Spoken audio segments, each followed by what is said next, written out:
Welcome to easy science. आज के इस वन शॉट वीडियो के अंदर हम देखेंगे 9th का first chapter which is chemical equilibrium. Chemical equilibrium के अंदर जितने भी इंपॉर्टेंट पॉइंट्स हैं, जितने भी इंपॉर्टेंट कंसेप्ट्स हैं, टॉपिक्स हैं और जितने भी इंपॉर्टेंट इससे पहले शॉर्ट क्वेश्चंस इस चैप्टर में से आ चुके हैं या लॉन्ग क्वेश्चन आ सकते हैं, वो सारे के सारे इसी सिंगल वीडियो के अंदर मैं आपके साथ शेयर करूंगा। ये एक एनर्जी वाला सेशन होगा। इसके अंदर हम पूरा complete chemical equilibrium chapter one shot के अंदर कंप्लीट करेंगे। मैं बिल्कुल ही आपको सिंप्लीफाई करके चीज़ें बताऊंगा, बिल्कुल सिंपल वर्डिंग के अंदर आपको चीज़ें समझाने की कोशिश करूंगा और सारे के सारे कंसेप्ट्स जो हैं वो आपके क्लियर होंगे। आपसे ये गुजारिश है कि अगर आपने अभी तक हमारे चैनल को सब्सक्राइब नहीं किया तो ज़रूर सब्सक्राइब कर लें और साथ ही बेल आइकन को प्रेस कर लें ताकि जितनी भी हम आगे वीडियोस डालें इसी चैप्टर, इसी केमिस्ट्री के बैच के हवाले से, तो वो सारी की सारी आपको मिलती रहें।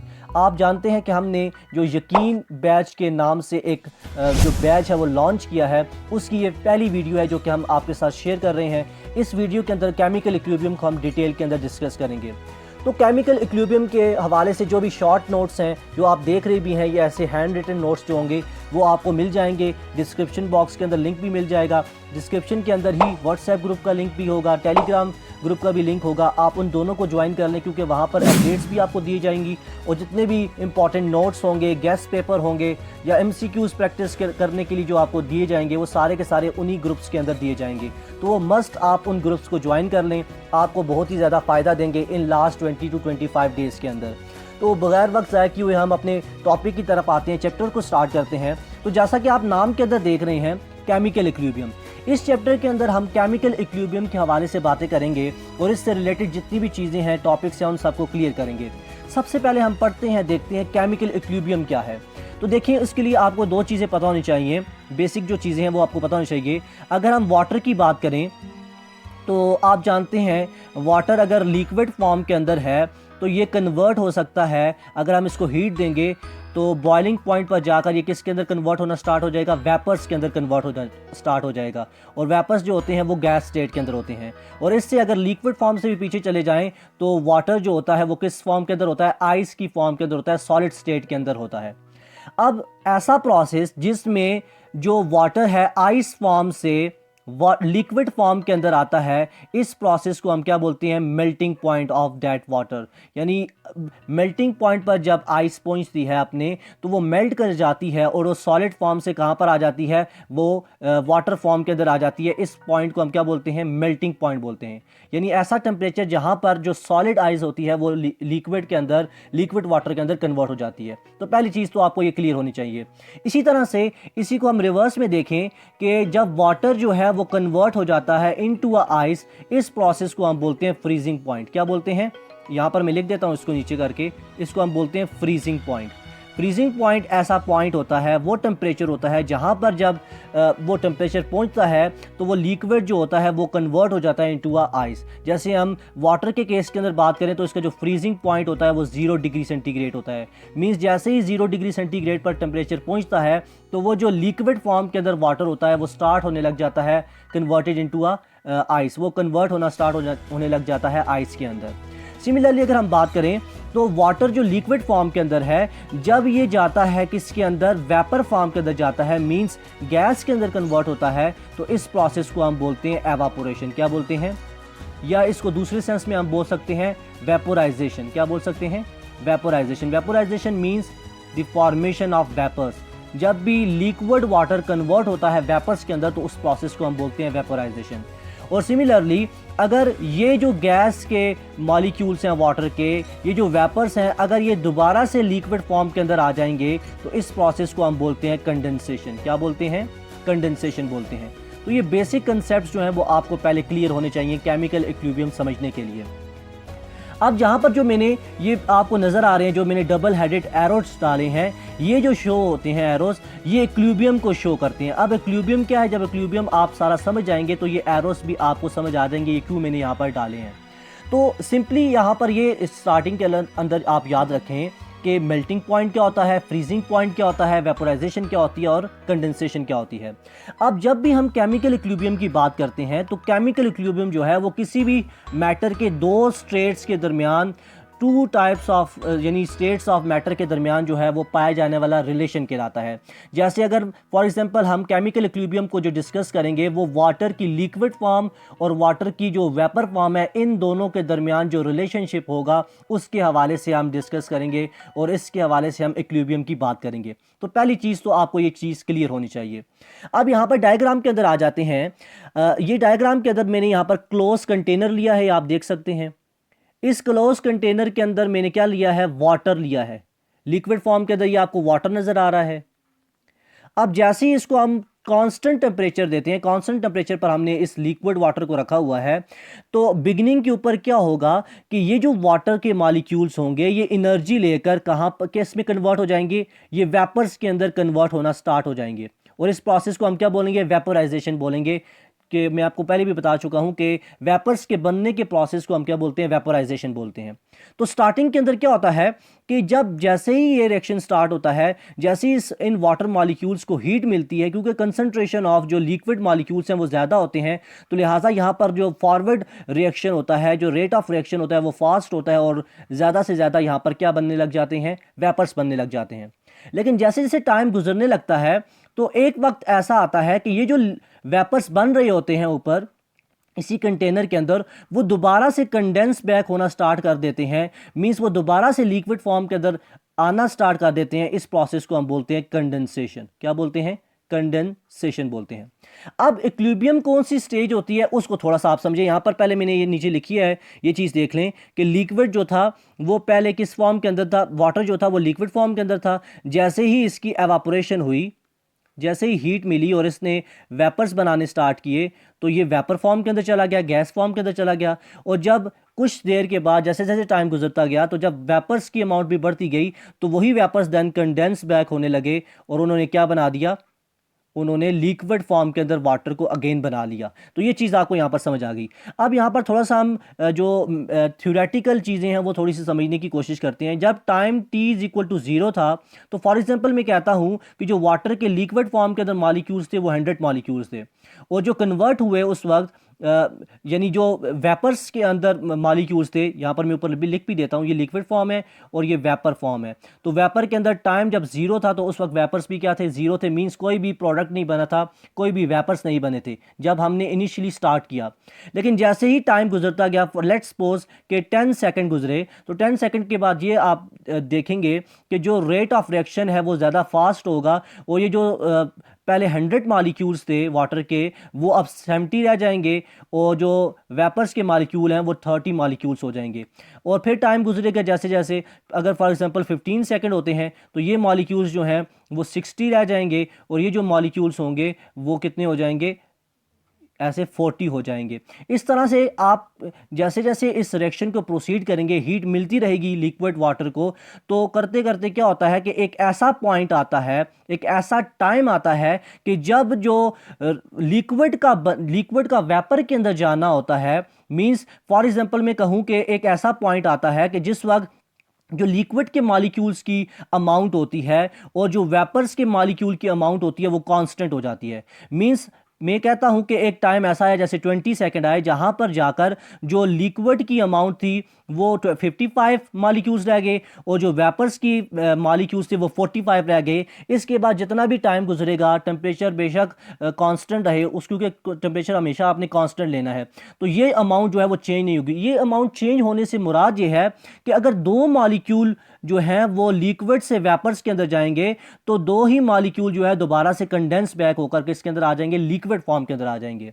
तो ये ऐसा टाइम जब rate of forward reaction means जो rate of formation of vapours equal हो जाए रेट ऑफ कंडेंसेशन के, मींस अगर जितने मॉलिक्यूल्स वेपर के अंदर कन्वर्ट हो रहे हैं लिक्विड फॉर्म से, उतने ही मॉलिक्यूल दोबारा से कंडेंस बैक होकर लिक्विड फॉर्म के अंदर आ जाएं, तो इस स्टेज को हम क्या कहते हैं, केमिकल इक्विलिब्रियम कहते हैं। सो आई होप कि जो चीज़ मैं आपको समझाना चाह रहा हूं वो आपको चीज़ समझ आ रही होगी। अब हम आगे चल के इसकी डेफिनेशन भी पढ़ेंगे, वहां पर भी चीज़ें आपको क्लियर होंगी। पहले जो बेसिक कंसेप्ट मैंने आपको दिया है वो आपके जहन के अंदर क्लियर होना चाहिए। नेक्स्ट चीज़ अगर हम देखें तो जो इक्विलिब्रियम होता है, इक्विलिब्रियम स्टेज को हम जो है डबल हेडेड एरो से शो करते हैं, और ये किसको शो करता है, इक्विलिब्रियम स्टेज को शो करता है। इस स्टेज के ऊपर क्या होता है कि जो फॉरवर्ड प्रोसेस होता है और जो रिवर्स प्रोसेस होता है, ये इक्वल रेट्स के ऊपर क्या कर रहे होते हैं, ये इक्वल रेट्स के ऊपर कैरी आउट हो रहे होते हैं। मींस यहां पर जो हमने बात की थी कि लिक्विड से जो वेपर का बनना है ये इक्वल रेट के अंदर होगा, और वेपर्स का दोबारा से जो कंडेंस बैक होना है लिक्विड के अंदर, ये जो बैकवर्ड डायरेक्शन होगा ये भी इक्वल रेट के साथ होगा। मींस जितने लिक्विड के मॉलिक्यूल वेपर्स के अंदर जाएंगे उतने ही मॉलिक्यूल्स दोबारा से कंडेंस बैक होकर किसके अंदर आ जाएंगे, लिक्विड फॉर्म के अंदर आ जाएंगे। ऐसी स्टेज को हम क्या बोलेंगे, इक्विलिब्रियम स्टेज बोलेंगे। आई होप कि ये चीज़ आपको क्लियर हुई। देन उसके बाद बात करें तो इक्विलिब्रियम पॉइंट के ऊपर एक बहुत इंपॉर्टेंट चीज़ आपने ध्यान में रखना है, ये आपका एमसीक्यूज भी हो सकता है, बोर्ड एग्जाम के अंदर पूछा भी जा सकता है कि इक्विलिब्रियम पॉइंट पर क्या होता है कि जो कंसंट्रेशन होती है वाटर और जो वेपर्स की, ये क्या रहती है, कांस्टेंट रहती है। ये बात मैं आपको पिछली स्लाइड के ऊपर भी बता चुका हूं, दोबारा से मैं चला जाता हूं। देखें, मैंने आपको कहा कि एक ऐसा टेम्परेचर, एक ऐसा पॉइंट आएगा कि जिस पर जो वेपर्स और लिक्विड की जो कंसंट्रेशन होगी वो कांस्टेंट रहेगी, वो चेंज नहीं होगी। जैसे यहाँ पर 55 थी, अब ये इतनी ही रहेगी, और जो वेपर्स की मॉलिक्यूल थे वो 45 थे, वो भी इतनी ही रहेंगे। इससे मुराद ये है कि अगर दो मॉलिक्यूल जो हैं वो लिक्विड के वेपर्स के अंदर जाएंगे तो दोबारा से दो मॉलिक्यूल्स कंडेंस होकर दोबारा से लिक्विड फॉर्म के अंदर आ जाएंगे। तो इक्विलिब्रियम स्टेज पर हम ये बोलते हैं कि जो कंसंट्रेशन होती है वाटर और वेपर्स की वो कांस्टेंट रहती है। तो ये इंपॉर्टेंट पॉइंट आपने ध्यान में रखना है। देन उसके बाद हम ये कहते हैं कि हमारे पास बहुत ज़्यादा रिएक्शंस ऐसे होते हैं जो कि कुछ एक्सटेंट तक कैरी आउट होते हैं, कुछ एक्सटेंट तक जो है वो प्रोसीड करते हैं, लेकिन उसके बाद अपेरेंटली हमें ऐसे शो होता है कि वो स्टॉप हो गए हैं। लेकिन ऐसा होता नहीं है हकीकत के अंदर। वो इसलिए नहीं होता कि वो जो रिएक्शन कैरी आउट हो रहे होते हैं वो इक्विलिब्रियम स्टेज को अटेन कर लेते हैं। जैसे ही वो अपने इक्विलिब्रियम स्टेज पर पहुंचते हैं तो जो प्रोडक्ट की फॉर्मेशन है और जो प्रोडक्ट्स का दोबारा से मिलकर रिएक्टेंट्स के अंदर जाना है वो दोनों रेट इक्वल हो जाते हैं, जिसकी वजह से उनकी जो कंसंट्रेशन होती है वो भी कांस्टेंट हो जाती है। जब कंसंट्रेशन कांस्टेंट होती है प्रोडक्ट्स की और रिएक्टेंट्स की तो हम समझते हैं ये रिएक्शन जो है वो स्टॉप कर गया है। हालांकि ऐसा नहीं होता, वो इक्वल रेट्स के अंदर जो है फॉरवर्ड और बैकवर्ड डायरेक्शन के अंदर प्रोसीड हो रहे होते हैं। सो ये चीजें इंपॉर्टेंट केमिकल इक्विलिब्रियम के हवाले से आपने ध्यान में रखनी है। नेक्स्ट चीज अगर हम देखें तो केमिकल रिएक्शन दो तरह के होते हैं। एक जो केमिकल रिएक्शन आप पढ़ते हैं वो फॉरवर्ड रिएक्शंस होते हैं, और दूसरे जो होते हैं वो रिवर्स रिएक्शन होते हैं। इसको एक थोड़ी सी मैं एग्जांपल से आपको समझाता हूं। फॉर एग्जांपल मैं कहता हूं रिएक्टेंट मेरे पास ए है, ये रिएक्टेंट जब मिलते हैं आपस में, ये एक फॉर एग्जांपल ये बी रिएक्टेंट के साथ मिलता है और ये प्रोडक्ट बना देता है C+D, तो ये जो रिएक्टेंट्स का कन्वर्ट होना है इन प्रोडक्ट्स के अंदर C+D के अंदर, इस प्रोसेस को, इस रिएक्शन को आप क्या बोलते हैं, फॉरवर्ड रिएक्शन बोलते हैं। क्लियर? यहां पर मैंने ये चीज लिखी है कि रिएक्टेंट से प्रोडक्ट के अंदर जाना पर यूनिट टाइम, इस प्रोसेस को, इस रिएक्शन को हम क्या बोलते हैं, फॉरवर्ड रिएक्शन बोलते हैं। और ये हमेशा फॉरवर्ड डायरेक्शन के अंदर होता है, और ये हमेशा जो है वो हम लेफ्ट साइड से राइट साइड पर जब मूव करते हैं तो इस स्टेप को, इस रिएक्शन को हम फॉरवर्ड रिएक्शन कहते हैं। जबकि रिवर्स रिएक्शन जो होता है इसी का रिवर्स होता है, मींस प्रोडक्ट से रिएक्टेंट्स का बन जाना, इस प्रोसेस को हम क्या बोलते हैं, इस रिएक्शन को हम क्या बोलते हैं, रिवर्स रिएक्शन बोलते हैं। यहां पर मैंने इसके नीचे भी ये लिखा है कि प्रोडक्ट से रिएक्टेंट का बन जाना पर यूनिट टाइम के अंदर, इस प्रोसेस को, इस रिएक्शन को हम रिवर्स रिएक्शन कहते हैं। और ये हमेशा रिवर्स डायरेक्शन के अंदर होता है, मींस राइट साइड से जब हम लेफ्ट साइड पर जाते हैं इक्वेशन के अंदर तो तब जो हमारे पास रिएक्शन होता है वो रिवर्स रिएक्शन कहलाता है। सो आई होप कि ये चीज़ आपको क्लियर हुई। देन उसके बाद बात करते हैं हम थोड़ी सी इरिवर्सिबल रिएक्शन की और रिवर्सिबल रिएक्शन की। अब नाम से जाहिर हो रहा है इरिवर्सिबल मीन ऐसे रिएक्शन जो कि सिर्फ एक ही डायरेक्शन के अंदर कैरी आउट हों, दूसरी डायरेक्शन के अंदर मूव ना कर सकें, कंप्लीटली कंज्यूम हो जाएं, ऐसे रिएक्शंस को हम क्या कहते हैं, इरिवर्सिबल रिएक्शंस। ये ऐसे टाइप ऑफ रिएक्शंस होते हैं जो कि सिर्फ और सिर्फ फॉरवर्ड डायरेक्शन के अंदर होते हैं। मींस रिएक्टेंट रिएक्ट करते हैं और प्रोडक्ट की फॉर्मेशन कर देते हैं, और प्रोडक्ट दोबारा से जो है वो रिएक्टेंट के अंदर नहीं आते, यानी रिवर्स रिएक्शन नहीं होता। इस वजह से इन तरह के रिएक्शंस को हम क्या बोलते हैं, इरिवर्सिबल रिएक्शन बोलते हैं। इसकी एग्जांपल के अंदर यहां पर मैंने एक इक्वेशन लिखी है, ये आप देख सकते हैं, रिएक्शन लिखा है, उसको देखें। मैग्नीशियम गैस जब HCl के साथ मिलती है तो मैग्नीशियम क्लोराइड बनता है और साथ में हाइड्रोजन गैस बनती है। और ये रिएक्शन जो होता है ये इरिवर्सिबल रिएक्शन होता है, और इसको हमने शो भी इसलिए जो है सिंगल जो है वो एरो के साथ शो किया है। जब भी जिस रिएक्शन को सिंगल एरो के साथ शो किया जाता है तो वो रिएक्शन ये बताता है कि वो रिएक्शन जो है वो इरिवर्सिबल रिएक्शन है। यही अगर हम इसको डबल हेडेड एरो से ऐसे शो करेंगे तो ये कैसा रिएक्शन बताएगा, ये बताएगा कि ये रिवर्सिबल रिएक्शन है और ये जो है इक्विलिब्रियम स्टेज के अंदर मौजूद है। वो आगे चलकर हम बात करते हैं। सो इस इरिवर्सिबल रिएक्शन की थोड़ी सी यहाँ पर मैंने और डेफिनेशन लिखी है कि it is the reaction, it is the type of reaction जिसके अंदर क्या होता है कि ये एक ही दफ़ा जो होते हैं वो रिएक्टेंट्स कंप्लीटली जो है वो कंज्यूम हो जाते हैं, यूज़ अप हो जाते हैं और प्रोडक्ट की फॉर्मेशन कर देते हैं। ऐसे तमाम तरह के रिएक्शंस को हम इरिवर्सिबल रिएक्शंस कहते हैं। देन उसके बाद रिवर्सिबल रिएक्शन की बात करें तो नाम से जाहिर हो रहा है ऐसे रिएक्शन जो कि रिवर्स किए जा सकें। क्या किए जा सके? रिवर्स किए जा सकें। उसकी एग्जांपल के अंदर यहां पर मैंने अमोनिया की फॉर्मेशन लिखी है। देखें, जब हाइड्रोजन गैस जो है नाइट्रोजन गैस के साथ मिलती है तो अमोनिया की फॉर्मेशन करती है, अमोनिया गैस की फॉर्मेशन करती है, और ये जो रिएक्शन होता है वो रिवर्सिबल रिएक्शन होता है। मींस इसके अंदर क्या हो सकता है कि ये हाइड्रोजन गैस और नाइट्रोजन मिलकर अमोनिया बना सकते हैं, और यही अमोनिया दोबारा से डिकम्पोज हो सकता है किसके अंदर? नाइट्रोजन और हाइड्रोजन के अंदर। इस टाइप ऑफ रिएक्शन को हम क्या बोलते हैं? रिवर्सिबल रिएक्शन बोलते हैं, और इसको हम ऐसे डबल हेडेड एरो के साथ शो करते हैं। और इसकी डिस्क्रिप्शन के अंदर हम ये बोलते हैं, इसकी डेफिनेशन के अंदर ये बोलते हैं कि ये ऐसे टाइप ऑफ रिएक्शन होते हैं जो कि कभी भी जो है वो कंप्लीशन नहीं करते, कभी भी कंप्लीटली इनके अंदर रिएक्टेंट्स जो होते हैं वो कंज्यूम नहीं होते, क्योंकि जैसे ही रिएक्टेंट थोड़े से मिलकर प्रोडक्ट बनाते हैं तो प्रोडक्ट दोबारा से डिकम्पोज होकर क्या बना देते हैं, यानी प्रोडक्ट जो है वो दोबारा से डिकम्पोज होकर एबिलिटी रखते हैं रिएक्टेंट बनाने की। ऐसे तमाम रिएक्शंस को हम बोलते हैं रिवर्सिबल रिएक्शन। आई होप कि जो चीज़ें हैं वो आपको क्लियर हो रही हैं। उसके बाद थोड़ी सी और एग्जांपल्स रिवर्सिबल रिएक्शन की बात करते हैं जो कि आपकी बुक के अंदर भी मेंशन है और जो इंपॉर्टेंट भी हैं। उसके अंदर पहली मैंने लिखी है यहाँ पर, दिस इज मर्क्यूरिक और ऑक्साइड है, मर्करी ऑक्साइड यहाँ पर लिखा है, Hg मर्करी के लिए यूज़ किया जाता है सिंपल, और ओ जो है यहाँ पर ऑक्सीजन ऑक्साइड के लिए किया गया है। जैसे ही डिकम्पोज होता है मर्करी और ऑक्सीजन के अंदर तो ये दोबारा से जो है वो रिएक्शन करके किसके अंदर आ सकते हैं? मर्क्यूरिक ऑक्साइड के अंदर, मरकरी ऑक्साइड के अंदर आ सकते हैं।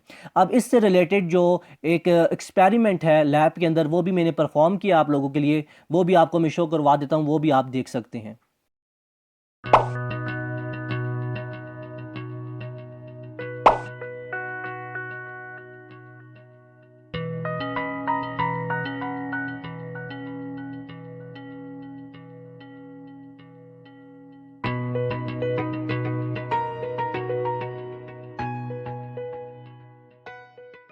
दूसरे रिएक्शंस की बात करें तो दूसरे रिएक्शन के अंदर देखिए सल्फर डाइऑक्साइड जो है जैसे ही ऑक्सीजन के साथ मिलता है तो ये सल्फर ट्राइऑक्साइड बनाता है।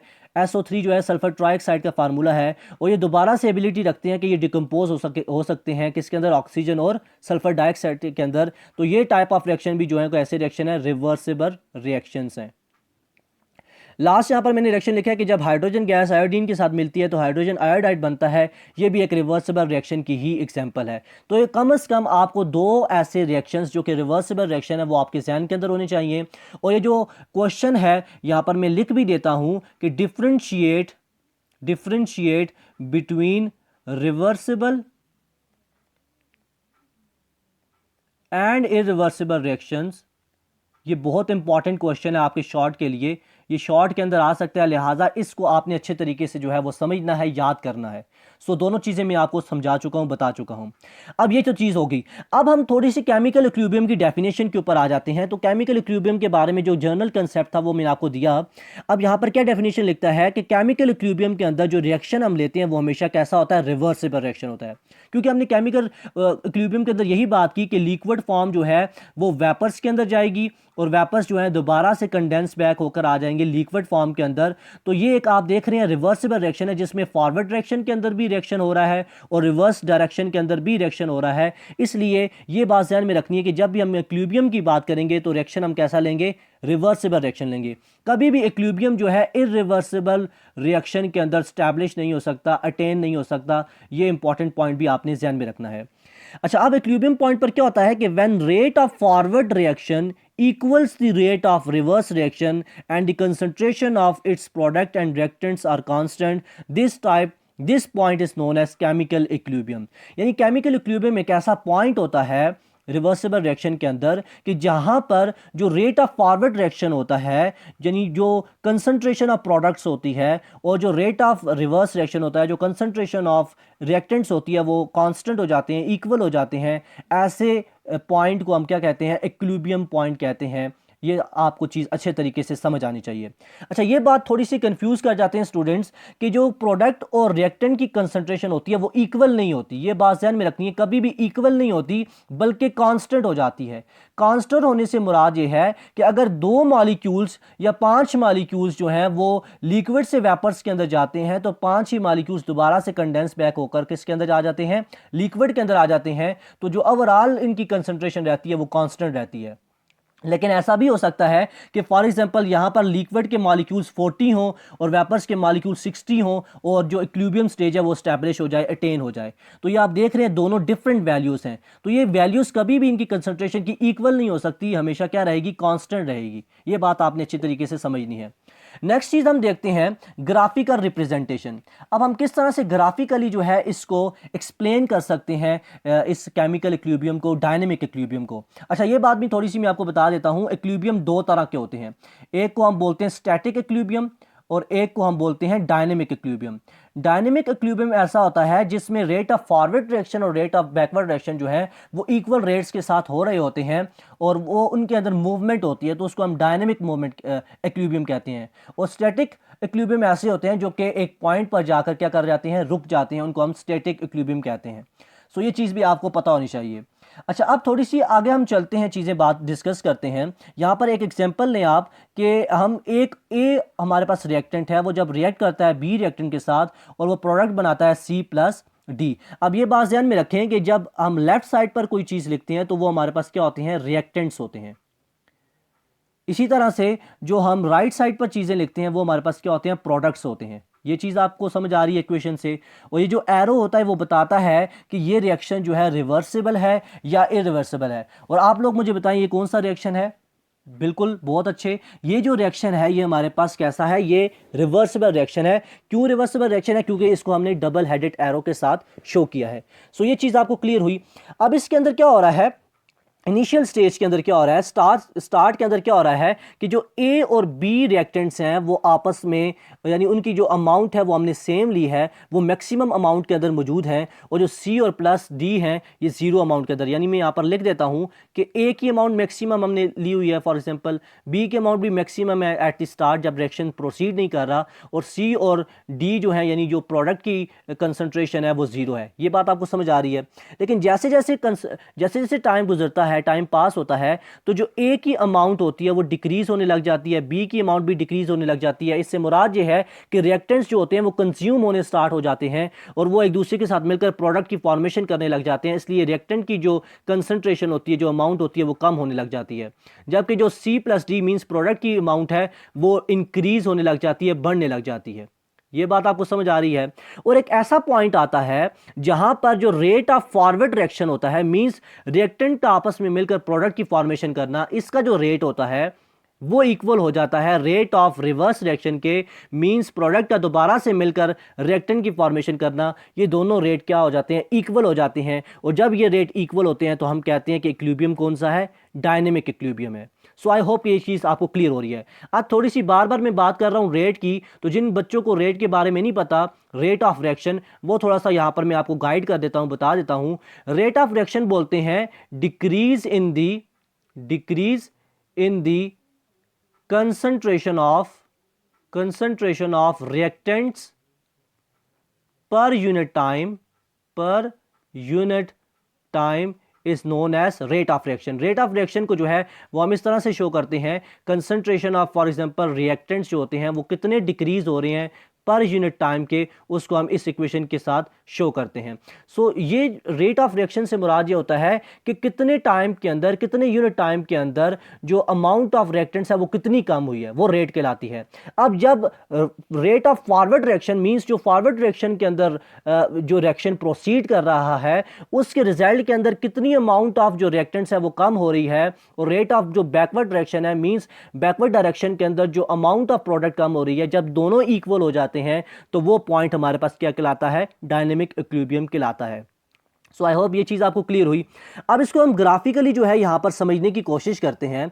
इस ग्राफ के थ्रू जो है वो सारी चीज़ आपको यहाँ पर क्लियर हो जाएगी। अब इस ग्राफ के अंदर देखें, ये हमने एक्स एक्सिस पर क्या चीज़ ली है, टाइम ली है, और एक्स एक्सिस पर जैसे जैसे हम यहाँ पर मूव कर रहे हैं, इस तरफ राइट साइड पर मूव कर रहे हैं, तो टाइम जो है वो इंक्रीज़ हो रहा है। जबकि हमने वाई एक्सिस पर क्या लिया है, रेट ऑफ रिएक्शन लिया है, और जैसे जैसे हम ऊपर मूव कर रहे हैं तो रेट ऑफ रिएक्शन भी क्या हो रहा है, इंक्रीज़ हो रहा है। अब ये ग्राफ आपने समझना है फॉरवर्ड रिएक्शन और रिवर्स रिएक्शन के हवाले से। यहां पर मैं एक एग्जांपल लिखता हूं, जैसे मैं लिखता हूं N2 प्लस 3H2, ये मिलते हैं आपस में, ये एक रिवर्सिबल रिएक्शन है जिसकी रिजल्ट में क्या बनता है, अमोनिया की फॉर्मेशन होती है। अब ये जो नाइट्रोजन और हाइड्रोजन आप देख रहे हैं ये रिएक्टेंट्स हैं, और जो आप अमोनिया देख रहे हैं ये क्या है, प्रोडक्ट्स हैं। अब स्टार्ट के अंदर मैंने आपको पहले भी बताया कि स्टार्ट के अंदर क्या होता है कि ये जो अमाउंट ऑफ रिएक्टेंट होती है ये ज़्यादा होती है और प्रोडक्ट ज़ीरो होता है। सो अमाउंट ऑफ रिएक्टेंट जब ज़्यादा होती है तो ये आपस में ग्रेटली जो है एक दूसरे के साथ रिएक्शन करते हैं, और किसकी फॉर्मेशन करने लगते हैं, ये प्रोडक्ट की, अमोनिया की फॉर्मेशन करने लगते हैं। सो स्टार्ट पर हम ये कहते हैं कि जो रेट ऑफ फॉरवर्ड रिएक्शन होता है वो बहुत ज़्यादा होता है, और वो आप इस ग्राफ से देख सकते हैं कि ये जो रेट ऑफ फॉरवर्ड रिएक्शन है वो कितना टॉप से स्टार्ट हुआ है, ये इस वैल्यू से स्टार्ट हुआ है। और आप जानते हैं कि जैसे जैसे हम वाई एक्सिस पर मूव कर रहे हैं तो रेट ऑफ रिएक्शन क्या हो रहा है, इंक्रीज हो रहा है। तो टॉप पर आप देख रहे हैं कि रेट ऑफ रिएक्शन जो था वो बहुत ज़्यादा था, लेकिन जैसे जैसे टाइम गुजर रहा है तो ये आप देख रहे हैं ग्राफ नीचे की तरफ आ रहा है। मींस जो रेट ऑफ फॉरवर्ड रिएक्शन है वो कम हो रहा है, क्योंकि अमाउंट ऑफ जो रिएक्टेंट है वो भी कम हो रही है, और जब अमाउंट ऑफ रिएक्टेंट कम होगी तो उसका रेट भी जो होगा फॉरवर्ड रिएक्शन का वो भी क्या हो जाएगा, कम होता जाएगा। और ये चीज़ आपको ग्राफ से नज़र आ रही है। लेकिन एक पॉइंट ऐसा आता है कि जब ये जो रेट होता है फॉरवर्ड डायरेक्शन का, ये क्या हो जाता है, हॉरिजेंटल लाइन शो करने लग जाता है। इससे मुराद ये है कि जो फॉरवर्ड डायरेक्शन का रेट होता है वो कांस्टेंट हो जाता है। क्या हो जाता है, कांस्टेंट हो जाता है। इसी तरह से आप रिवर्स रिएक्शन के रेट को देखें तो रिवर्स के अंदर क्योंकि एट इनिशियल स्टेजेस प्रोडक्ट जो होते हैं वो ज़ीरो होते हैं, तो लिहाजा उसका जो रेट होता है वो भी ज़ीरो होता है। मींस बहुत ही मिनिमम होता है, निग्लिजिबल होता है। वो आप इस ग्राफ से देख सकते हैं कि ये ग्राफ जो है बिल्कुल बॉटम से स्टार्ट हो रहा है, लेकिन जैसे जैसे टाइम गुजर रहा है तो प्रोडक्ट की फॉर्मेशन, प्रोडक्ट की जो अमाउंट है, कंसनट्रेशन है वो बढ़ रही है, लिहाजा जो रेट ऑफ रिवर्स रिएक्शन है वो भी बढ़ता जा रहा है। और एक पॉइंट आता है कि ये भी क्या हो जाता है, ऐसी हॉरिजेंटल लाइन देने लग जाता है। इससे मुराद ये है कि जो रेट ऑफ रिवर्स रिएक्शन है वो भी क्या हो गया है, कांस्टेंट हो गया है। अब ये जो स्टेज आपको मिल रही है जहां पर रेट ऑफ फॉरवर्ड और रेट ऑफ बैकवर्ड रिएक्शन जो है वो इक्वल हो गए हैं, कांस्टेंट हो गए हैं, ऐसी स्टेज को, ऐसे पॉइंट को हम क्या कहते हैं, इक्विलिब्रियम पॉइंट कहते हैं। सो आई होप कि ये इक्विलिब्रियम जो है आपको इस ग्राफिक रिप्रेजेंटेशन से, इस ग्राफ से अच्छी तरीके से समझ आ रहा होगा। अब ये देखें यहाँ पर कि सी ए प्लस बी जो है मिल रहे हैं आपस में, सी प्लस डी बना रहे हैं, ये फॉरवर्ड डायरेक्शन का रेट है, और ये इक्वल हो गया कि इसके बैकवर्ड डायरेक्शन के रेट के, सी प्लस डी मिलकर क्या बना रहे हैं, ए और बी बना रहे हैं। सो ये चीज़ जो होती है इक्विलिब्रियम के ऊपर हमें अटेन हो जाती है। नेक्स्ट चीज़ हम देखते हैं टू टाइप ऑफ रिएक्शंस के बारे में। पहले भी हम थोड़ी सी बात करके आ चुके हैं, थोड़ी सी और फर्दर इसके बारे में बातें करते हैं। फॉरवर्ड रिएक्शन की बात करते हैं और रिवर्स रिएक्शन की बात करते हैं। नाम से जाहिर हो रहा है फॉरवर्ड मीन जो आगे की तरफ जाए, जो फॉरवर्ड स्टेप ले, जो आगे की डायरेक्शन के अंदर मूव करे, उसको हम बोलते हैं फॉरवर्ड डायरेक्शन। अब इक्वेशन के अंदर जो भी चीज़ हम पहले लिखते हैं लेफ्ट साइड पर, वो क्या होती है हमारे पास, वो हमारे पास रिएक्टेंट्स होते हैं। जैसे यहाँ पर मैंने ए प्लस बी लिखा है, फॉर एग्जांपल ए एटम जो है वो बी के साथ मिल रहा है, तो ये यहाँ पर क्या है, रिएक्टेंट्स हैं। जैसे ही ये रिएक्शन करते हैं और सी प्लस डी बनाते हैं, तो लिहाजा ये जो हमारे पास चीज़ है कि रिएक्टेंट का यहाँ से प्रोडक्ट के अंदर जाना, ये कैसा रिएक्शन कहलाता है, ये फॉरवर्ड रिएक्शन कहलाता है। तो ये चीज़ मैंने पहले सबसे लिखी है कि फॉरवर्ड रिएक्शन के अंदर क्या होते हैं कि रिएक्टेंट्स जो होते हैं वो कन्वर्ट हो जाते हैं प्रोडक्ट्स के अंदर। इसमें हम क्या, कहाँ से कहाँ जाते हैं, इसमें हम लेफ्ट साइड से राइट साइड पर जाते हैं। इस एग्जांपल के थ्रू आप देख सकते हैं। उसके बाद जो चीज़ आपने इंपॉर्टेंट ध्यान में रखनी है फॉरवर्ड रिएक्शन के हवाले से, कि इनिशियल स्टेज के ऊपर मींस जैसे ही हम रिएक्शन चैम्बर के अंदर, रिएक्शन मीडियम के अंदर रिएक्टेंट्स डाल रहे हैं और प्रोडक्ट उस वक्त ज़ीरो हैं, तो तब उस वक्त क्या होता है कि जो रेट ऑफ फॉरवर्ड रिएक्शन होता है वो वेरी फास्ट होता है। वो इस वजह से फास्ट होता है कि उस इनिशियल स्टेज के अंदर जो अमाउंट या कंसनट्रेशन ऑफ रिएक्टेंट्स होते हैं वो बहुत ज़्यादा हाई होते हैं, और जब अमाउंट या कंसनट्रेशन ऑफ रिएक्टेंट्स बहुत ज़्यादा हाई होते हैं तो वो ग्रेटली एक दूसरे के साथ कोलाइड करके जो रेट ऑफ फॉरवर्ड डायरेक्शन है उसको भी क्या कर देते हैं, फास्ट कर देते हैं, इंक्रीज कर देते हैं। सो आई होप ये पॉइंट आपको क्लियर हुआ। और लास्ट पॉइंट हम फॉरवर्ड डायरेक्शन के हवाले से ये पढ़ते हैं कि जैसे जैसे forward direction with the passage of time होता रहता है तो ये क्या होने लग जाता है, स्लो होने लग जाता है। शुरू के अंदर फास्ट होता है, बहुत तेज़ी से रिएक्टेंट्स जो होते हैं वो प्रोडक्ट के अंदर मूव करते हैं, और जैसे जैसे इनकी कंसंट्रेशन, रिएक्टेंट्स की कंसंट्रेशन डिक्रीज होने लगती है तो ये रेट ऑफ फॉरवर्ड डायरेक्शन भी क्या होने लग जाता है, ग्रेजुअली स्लो डाउन होने लग जाता है। Mean with the passage of time ये स्लो होने लग जाता है। ये आप इस ग्राफिकल जो रिप्रेजेंटेशन ऐसे भी देख सकते हैं कि टॉप पर था, शुरू के अंदर सबसे ज़्यादा था, लेकिन with the passage of time ये क्या होता जा रहा है, कम होता जा रहा है। सो ये चीज़ आपको यहाँ से समझ आएगी। नेक्स्ट उसके बाद रिवर्स रिएक्शन की बात करते हैं। तो रिवर्स रिएक्शन के क्या अंदर होता है कि जो प्रोडक्ट की फॉर्मेशन हुई होती है वो प्रोडक्ट दोबारा से किसके अंदर आने लग जाते हैं, वो दोबारा से जो है वो रिएक्टेंट्स के अंदर आने लग जाते हैं। इस टाइप ऑफ रिएक्शन को हम रिवर्स रिएक्शन कहते हैं। रिवर्स मीन दोबारा पीछे की तरफ आना, अपनी जो इनिशियल पोजीशन थी उसके अंदर वापस आ जाना, उसको हम रिवर्स कंडीशन कहते हैं, रिवर्स रिएक्शन कहते हैं। इसमें हम राइट से जो है वो लेफ्ट मूव करते हैं, और इसमें अगर हम बिगिनिंग और एंड की बात करें तो एट द बिगिनिंग क्या होता है कि जो रेट ऑफ रिवर्स रिएक्शन होता है वो निग्लिजिबल होता है। इसकी रीज़न क्या है, इसकी रीज़न ये है कि जो प्रोडक्ट की कंसंट्रेशन होती है एट द प्रोडक्ट की जो कंसंट्रेशन होती है बिगनिंग के अंदर वो क्या होती है, ऑलमोस्ट इक्वल टू जीरो होती है। मींस प्रोडक्ट नहीं बने होते। जब प्रोडक्ट होंगे ही नहीं तो वो कैसे दोबारा से डिकम्पोज होंगे या कैसे दोबारा से एक दूसरे के साथ मिलकर रिएक्टेंट की फॉर्मेशन करेंगे। तो ये चीज़ आपको क्लियर होनी चाहिए। और हम ये कहते हैं कि जैसे जैसे टाइम इंक्रीज होता रहता है, क्योंकि प्रोडक्ट की कंसंट्रेशन इंक्रीज होने लगती है, तो लिहाजा ये क्या स्पीड अप कर देते हैं, ये जो बैकवर्ड रिएक्शन है, जो रिवर्स रिएक्शन है, उसको भी इंक्रीज कर देते हैं। सो आई होप कि ये दोनों चीज़ें जो हैं वो दोनों टॉपिक्स जो हैं, दोनों कंसेप्ट्स वो आपको क्लियर हुए होंगे। नेक्स्ट चीज़ हम देखते हैं law of mass action. Law of mass action एक बहुत ही इंपॉर्टेंट क्वेश्चन है। इसके ऊपर मैं स्टार भी डाल देता हूँ। ये शॉर्ट क्वेश्चन के अंदर भी आ सकता है और लॉन्ग के अंदर भी आ सकता है। अगर हम लॉ ऑफ मास एक्शन की बात करें और इसी के साथ हम इक्विलिब्रियम कांस्टेंट की बात करेंगे तो ये बहुत इंपॉर्टेंट पार्ट है। इसके हवाले से आपने समझना है कि गोल्डबर्ग एक साइंटिस्ट था और दूसरा पीटर वैश था, जिसने 1864 के अंदर एक लॉ अपना प्रपोज किया था, जिस लॉ को हम क्या कहते हैं, लॉ ऑफ मास एक्शन कहते हैं।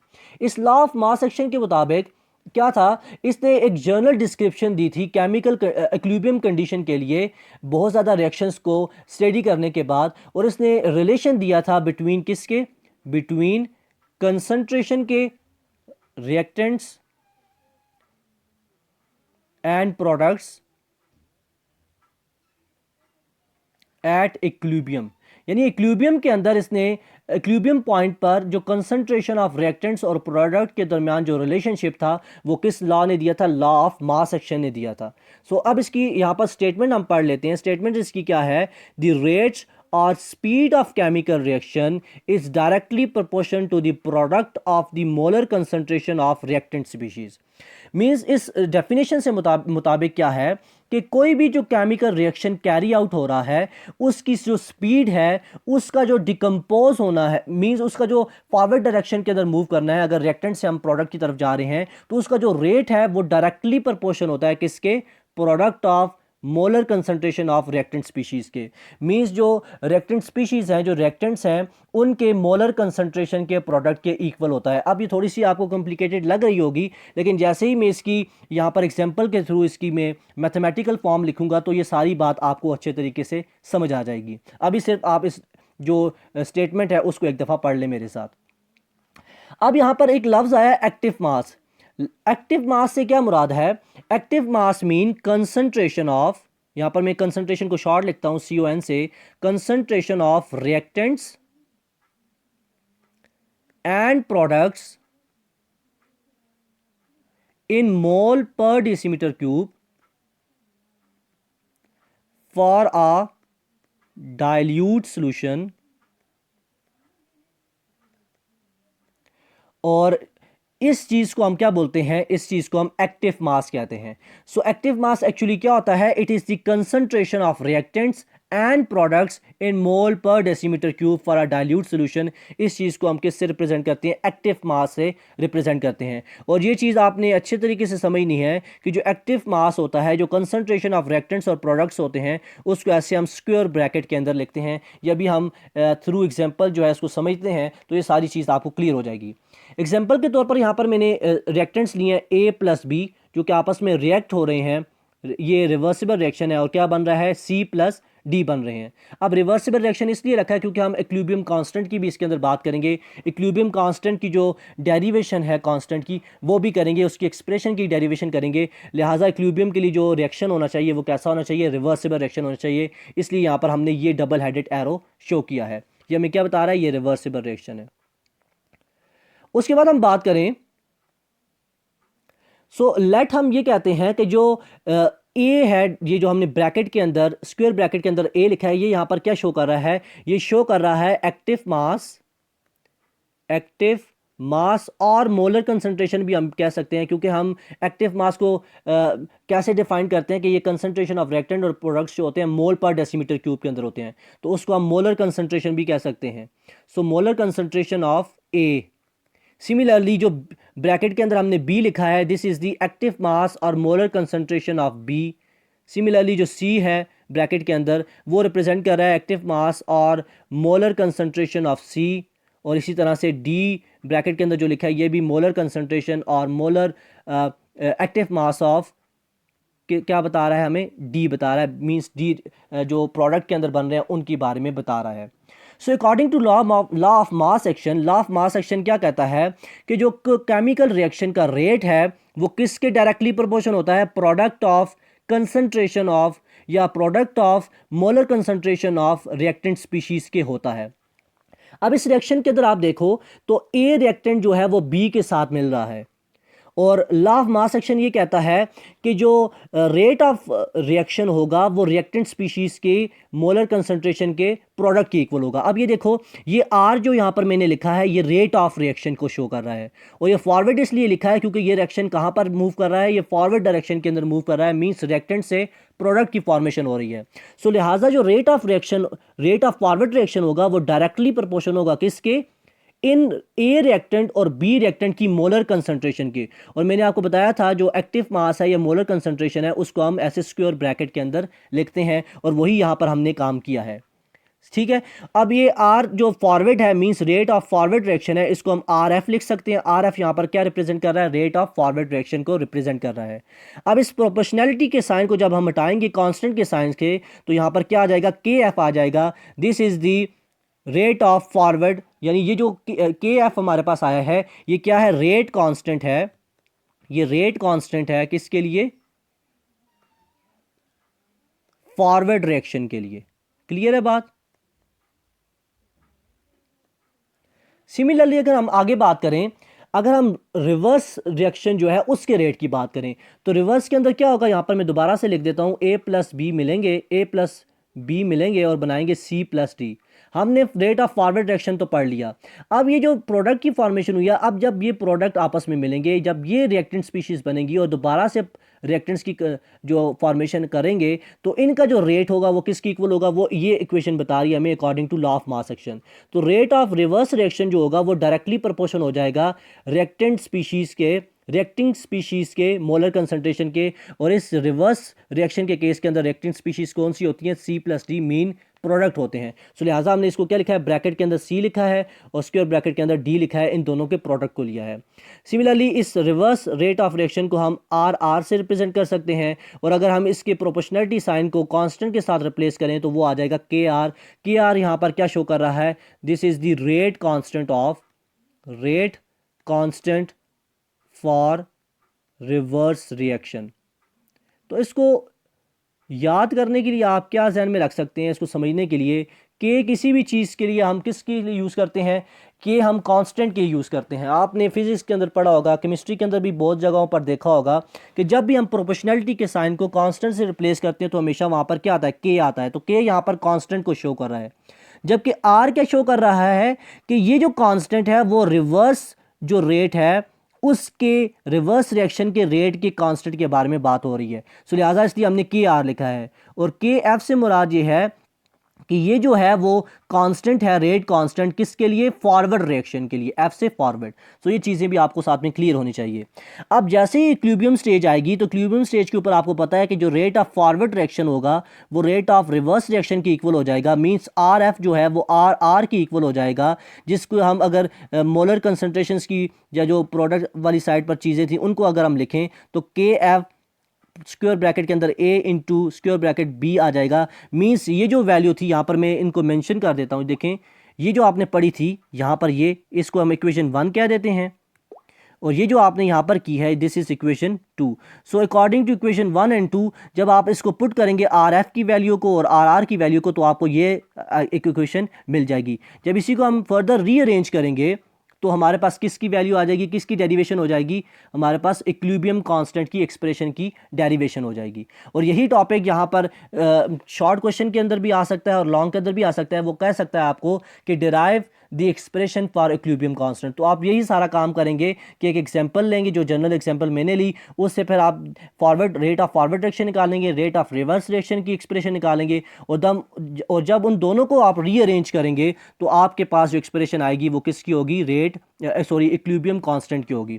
अब यहाँ पर थोड़ी सी आगे बात देखें तो ये जो के एफ है, यानी देखिए हमारे पास इस तरह से इक्वेशन आई थी ना, के जो एफ था यहाँ पर देख सकता हूँ, मैं आपको बता देता हूँ, ये आप इक्वेशन 1 को अगर देखें तो के एफ किसकी इक्वल था, K F molar concentration of reactant A into molar concentration of reactant B के इक्वल था, और ये सारे इक्वल थे किसके, K R means rate constant for reverse reaction, और ये इसकी सी कंसंट्रेशन और डी के इक्वल थे। अब जब इनको हम रीअरेंज करेंगे तो के एफ को इधर ही छोड़ेंगे, ये जो के आर यहाँ पर मल्टीप्लायर हो रहा है इस तरफ आकर ये डिवाइड हो जाएगा, और ये वाली चीज़ इधर ही है concentration of C divided by D, और यहाँ पर ये जो रिएक्टेंट वाली चीज़ें थी ये दूसरी तरफ जाकर क्या हो जाएंगी, डिवाइड हो जाएंगी। तो हमारे पास ये एक एक्सप्रेशन निकल कर आ जाएगी जो यहाँ पर मैंने लिखी है।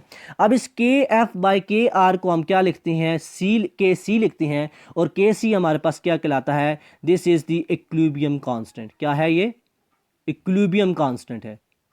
और इक्विलिब्रियम कांस्टेंट की हम डेफिनेशन इस तरह से भी कर सकते हैं कि it is the ratio of rate constant for the forward direction to the rate constant for the reverse direction. This constant is known as equilibrium constant. और ये इक्विलिब्रियम कांस्टेंट हमें क्या बताता है, ये हमें रेशियो के बारे में बताता है, रिलेशनशिप के बारे में बताता है to the product of concentration of product to the product of concentration of reactants के। सो ये केसी किसकी इक्वल हो जाता है, this is equal to the molar concentration of, या हम कह सकते हैं product of molar concentration of products to the molar concentration of reactants. ये जो C प्लस डी है ये क्या है, यहाँ पर प्रोडक्ट्स हैं, इनकी मोलर कंसंट्रेशन है, और जो A प्लस बी यानी A और B को जो यहाँ पर हमने प्रोडक्ट की फॉर्म के अंदर लिखा है ये क्या है, ये रिएक्टेंट्स हैं। ठीक है, तो ये केसी हमें इनके रिलेशन के बारे में यहाँ पर बताता है। अब केसी के हवाले से थोड़ी सी और बात करें तो केसी किसके ऊपर इंडिपेंडेंट होता है, किन चीज़ों के ऊपर डिपेंड नहीं करता।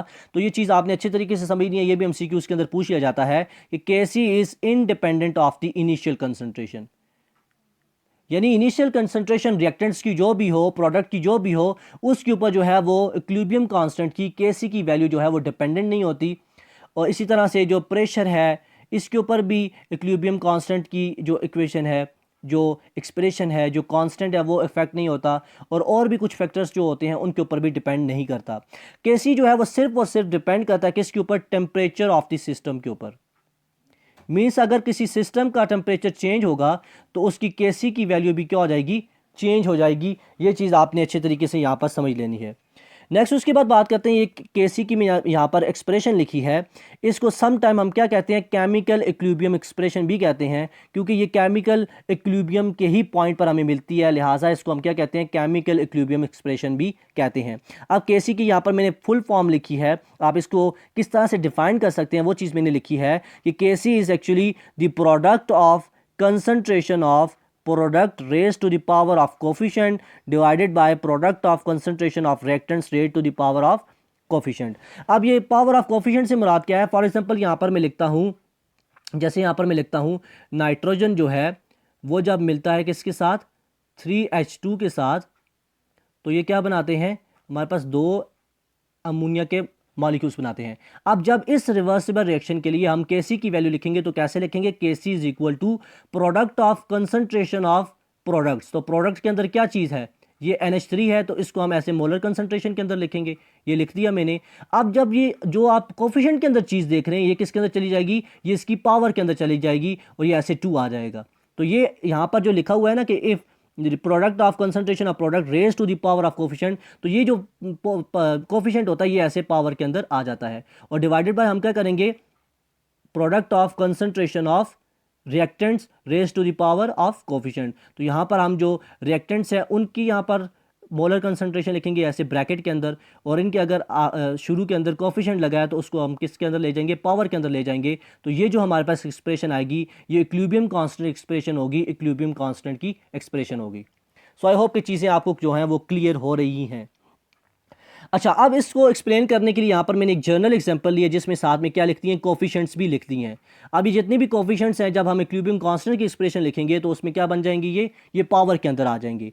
ए बी सी डी यहाँ पर जो मैंने लिखा है ये क्या है, ये मोलर कंसंट्रेशन है, molar concentration of A reactant, B reactant, product C and D respectively. और इस तरह से अगर हम इसकी केसी की वैल्यू लिखेंगे तो वो क्या बनेगा, product of concentration of product, ये लिख दिया। अब इनके अंदर जो कोफिशिएंट्स हैं उनको हम इसकी पावर के अंदर लिख देंगे जैसे यहाँ मैंने लिख दिया है, और divided by product of concentration of reactants, वो यहाँ पर मैंने लिखे, और इनकी साथ में जो कोफिशिएंट है उनको भी पावर के अंदर लिख देंगे। तो ये जो एक्सप्रेशन हमारे पास आई है this is equilibrium constant expression. So I hope कि ये चीज़ आपको क्लियर हो रही है। अब यहाँ पर थोड़ा सा इंटरेस्टिंग फैक्ट आप जहन में रखें, आपकी बुक के अंदर भी मेंशन है कि जो लॉ ऑफ केमिकल इक्विलिब्रियम है वो सम टाइम उसको हम क्या कहते हैं, लॉ ऑफ मास एक्शन भी कहते हैं। सो ये एक इंपॉर्टेंट पॉइंट आपने एमसीक्यूज के हवाले से जहन में रखना है। और कंसंट्रेशन की टर्म से पहले जो टर्म यूज़ की जाती थी अमाउंट पर यूनिट वॉल्यूम के लिए, वो एक्टिव मास की जो टर्म है वो यूज़ की जाती थी, जबकि जब ये लॉ आ गया तो उसके बाद फिर देन जो है कंसंट्रेशन की टर्म यूज़ की जाने लगी। अब उसके बाद कुछ और थोड़ी सी बातें करते हैं कि केसी की वैल्यू क्या होगी, तो कंसंट्रेशन ऑफ रिएक्टेंट्स और प्रोडक्ट क्या होंगे, ये मैंने यहाँ पर 2-3 लाइन के अंदर जो है वो एक्सप्लेन किया है चीज़ों को। ये इंपॉर्टेंट पॉइंट्स है, ये भी आपने ध्यान में रखनी है। अगर केसी की वैल्यू बहुत ज़्यादा लार्ज होगी तो इससे मुराद ये है कि इक्विलिब्रियम पॉइंट के ऊपर जो कंसंट्रेशन होगी प्रोडक्ट्स की, जो कंसंट्रेशन होगी प्रोडक्ट्स की वो क्या होंगी, ग्रेटर होंगी रिएक्टेंट्स की कंसंट्रेशन से। अब ये कैसे है ये आप थोड़ा सा समझे। देखिए केसी यहाँ पर लिखा है, ये यहाँ पर मैं केसी लिखता हूँ, ये क्या होता है, किसके इक्वल होता है, प्रोडक्ट की कंसंट्रेशन के डिवाइडेड बाय रिएक्टेंट की कंसंट्रेशन से। अब केसी जब ज़्यादा होगा तो प्रोडक्ट की अमाउंट भी क्या होगी, ज़्यादा होगी, क्योंकि आप देख रहे हैं दोनों का रिलेशन क्या है, डायरेक्ट रिलेशन है। तो वो यही बता रहा है कि अगर केसी की वैल्यू ज़्यादा हो जाएगी तो जो इक्विलिब्रियम पॉइंट के ऊपर प्रोडक्ट की कंसंट्रेशन भी होगी वो क्या हो जाएगी, रिएक्टेंट से ज़्यादा हो जाएगी। ये पहला पॉइंट आपको क्लियर। और अगर यही केसी की वैल्यू कम हो जाएगी, केसी की वैल्यू क्या होगी, कम होगी, तो इससे मुराद क्या है कि जो रिएक्टेंट की कंसंट्रेशन है वो प्रोडक्ट से ज़्यादा है। सो ये इजीली जो है आप क्या कर सकते हैं, इस एक्सप्रेशन से ही समझ सकते हैं कि रिएक्टेंट के साथ केसी का रिवर्स रिलेशन है और प्रोडक्ट के साथ क्या है, डायरेक्ट रिलेशन है। तो इस तरह से ये 2 पॉइंट भी इंपॉर्टेंट एमसीक्यूज आपने ध्यान में रखने हैं। और केसी की जो वैल्यू होती है वो कांस्टेंट रहती है किसी पार्टिकुलर रिएक्शन के अंदर, यानी किसी पार्टिकुलर रिएक्शन, स्पेसिफिक रिएक्शन को देखेंगे तो उसके अंदर केसी की वैल्यू क्या रहती है, कांस्टेंट रहती है।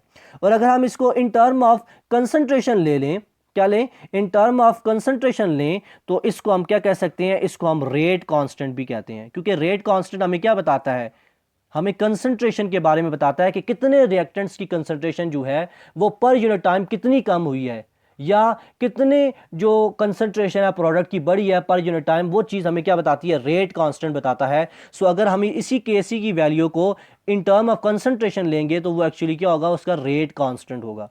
सो आई होप कि जो चीज़ें हैं वो आपको क्लियर हो रही हैं। और ये चीज़ मैं आपको पहले बता चुका हूँ कि बिफोर कंसंट्रेशन टर्म कौन सी टर्म यूज़ की जाती थी, एक्टिव मास की टर्म जो है वो यूज़ की जाती थी, and it is defined as the amount per unit volume. Mean जब हम कंसंट्रेशन को लेते हैं पर मोल पर डेसीमीटर क्यूब के अंदर तो वो हमारे पास एक्टिव मास के इक्वल कहलाता है।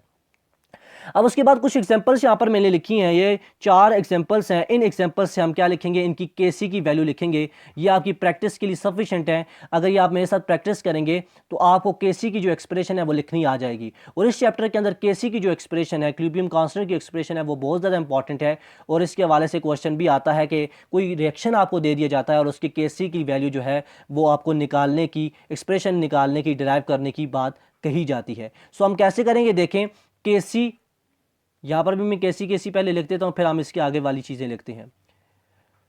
तो केसी के अंदर हमने क्या कहा था कि it is the product of concentration of product to the product of concentration of reactants. Mean जो प्रोडक्ट बन रहे हैं उनकी कंसंट्रेशन को जब आप रिएक्टेंट की कंसंट्रेशन पर डिवाइड करोगे तो एक्सप्रेशन जो आपके पास आएगी वो Kc होगी।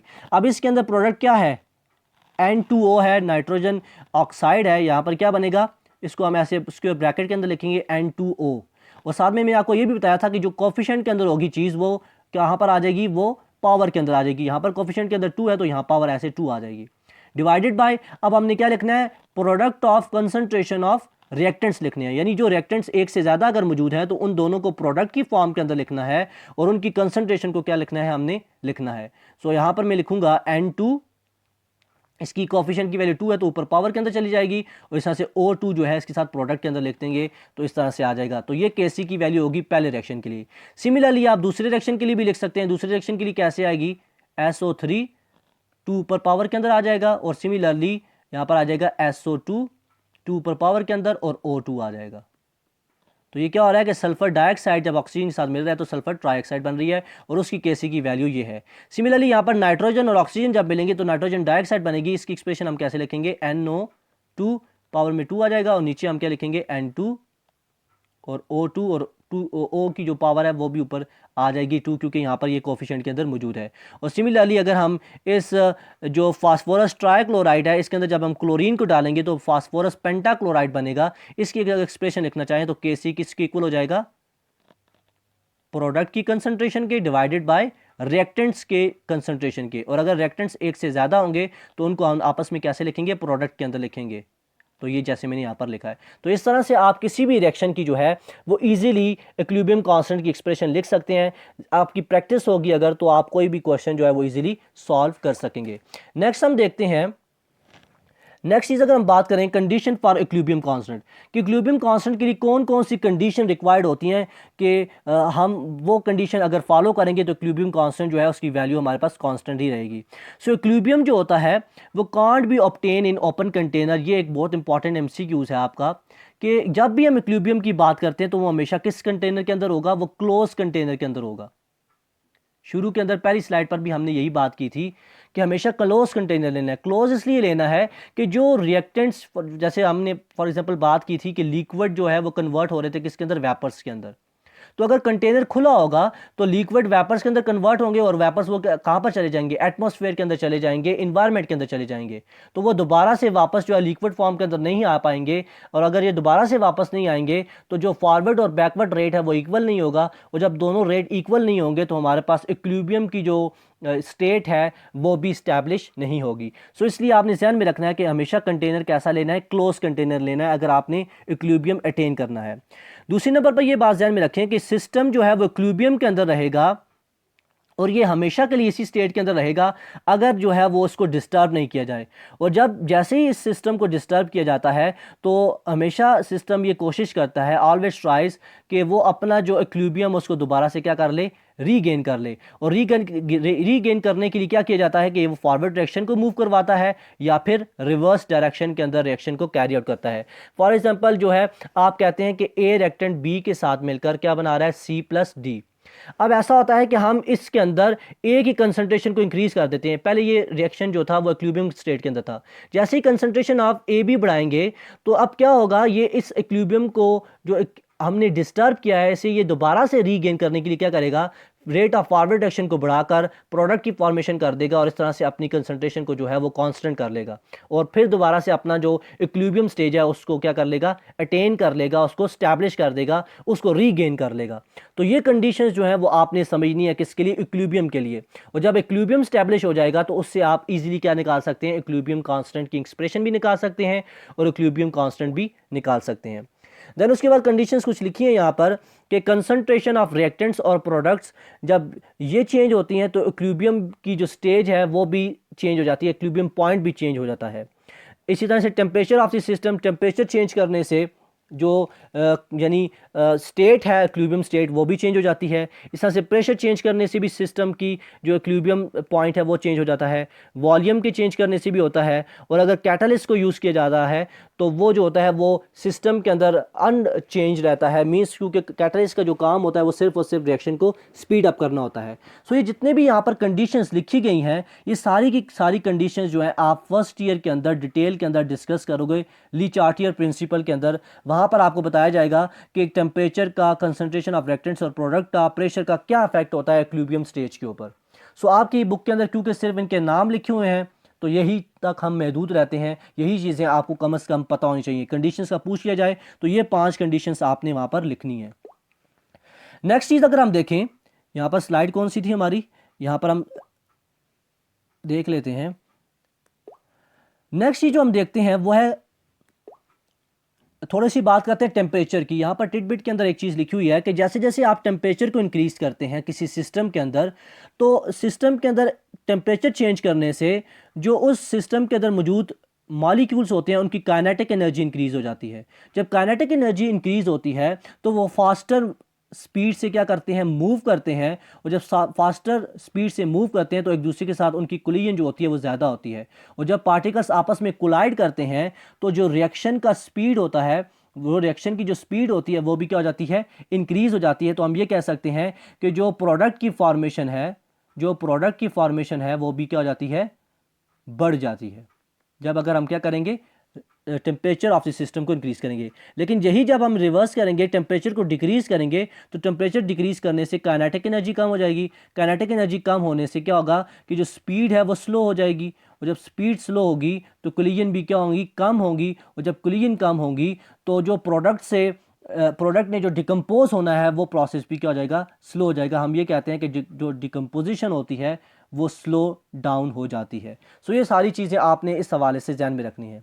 अब उसके बाद थोड़ी सी बात करते हैं, एक और चीज़ आपकी बुक के अंदर ही मेंशन है, वो चीज़ भी करना लाजमी है कि एटमॉस्फेयर के अंदर जो है वो डिफरेंट गैसेस प्रेजेंट होती हैं। अब वो डिफरेंट गैसेस किस तरह से डिफरेंट रिएक्शंस के अंदर, डिफरेंट केमिकल इंडस्ट्रियल प्रोसेसेस के अंदर यूज़ होकर डिफरेंट मटेरियल्स, डिफरेंट लिक्विड्स बनाती हैं जिनको हम डेली लाइफ के अंदर यूज़ करते हैं, उनकी हम यहाँ पर बात करेंगे। तो अगर हम एटमॉस्फेयर की बात करें, अर्थ के इर्द गिर्द का जो एरिया होता है उसको हम एटमॉस्फेयर कहते हैं। और एटमॉस्फेयर के अंदर ये 4 लेयर्स आती हैं, एक ट्रोपोस्फेयर आती है, एक स्ट्रेटोस्फेयर आती है, एक मीजोस्फेयर आती है, और इस तरह से एक थर्मोस्फेयर आती है। ये 4 लेयर्स जो हैं वो एटमॉस्फेयर के अंदर प्रेजेंट होती हैं। अगर हम ट्रोपोस्फेयर की बात करें तो ट्रोपोस्फेयर जो होता है वो अर्थ से 11 किलोमीटर के ऊपर वाला रीजन कहलाता है। इसके अंदर मिक्सचर ऑफ गैसेस प्रेजेंट होती हैं, जिसमें नाइट्रोजन प्रेजेंट होती है, ऑक्सीजन प्रेजेंट होती है, कार्बन डाइऑक्साइड प्रेजेंट होती है, और कुछ और गैसेस भी प्रेजेंट होती है। अब इनकी जो परसेंटेज है वो आपको पता होनी चाहिए, इसके हवाले से क्वेश्चन आ सकता है। अगर हम नाइट्रोजन की बात करें तो ये सबसे ज़्यादा अमाउंट के अंदर एटमॉस्फेयर के अंदर प्रेजेंट होती है, और वो अमाउंट होता है 78%। मीन्स मेजरली जो गैस प्रेजेंट होती है वो नाइट्रोजन होती है। इसके अलावा हम बात करें तो ऑक्सीजन जो होती है वो दूसरे नंबर पर प्रेजेंट होती है, ये 21% होता है। फिर कार्बन डाइऑक्साइड जो होती है वो 0.03% होती है। ठीक है, ये चीज़ें आपको समझ आ रही होंगी।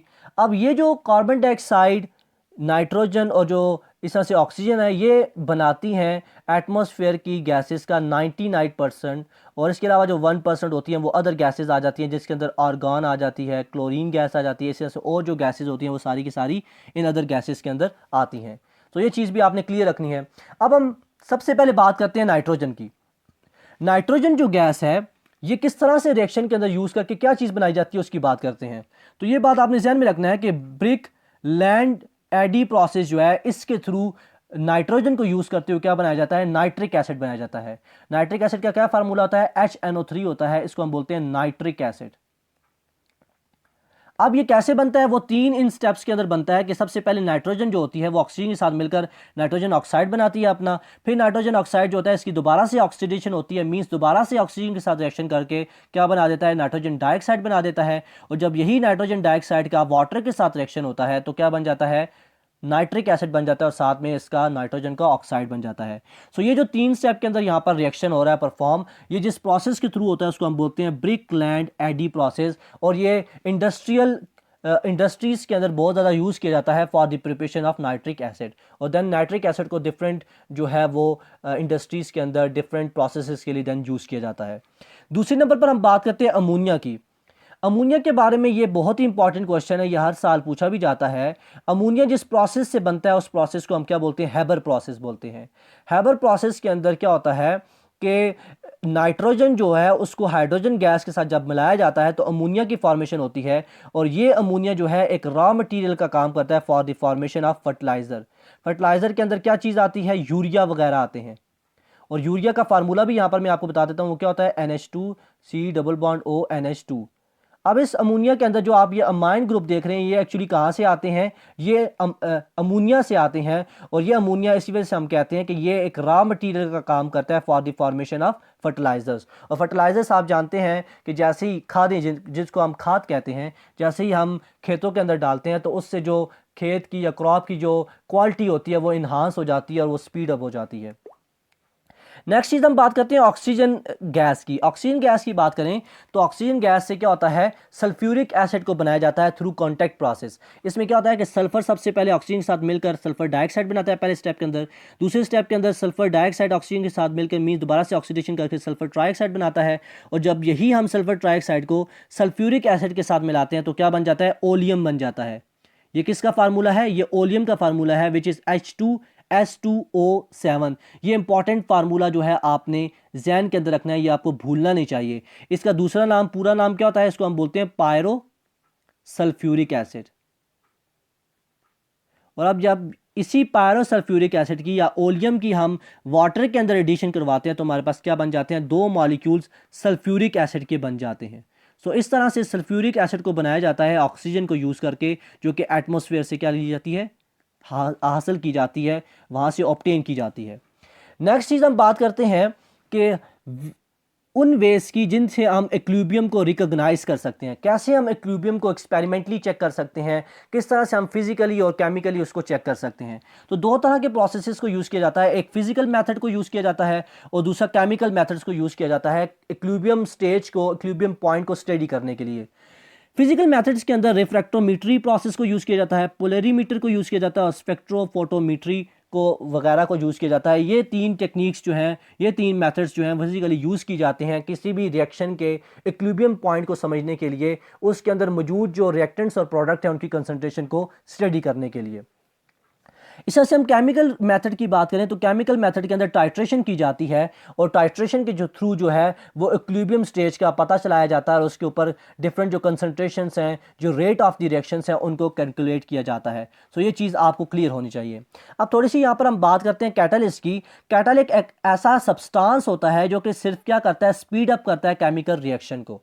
यानी कोई रिएक्शन जो है वो अगर परफॉर्म हो रहा है, लेट्स सपोज हम कहते हैं कि एक रिएक्शन है जिसमें रिएक्टेंट ए जो है वो कन्वर्ट हो रहे हैं बी प्रोडक्ट के अंदर।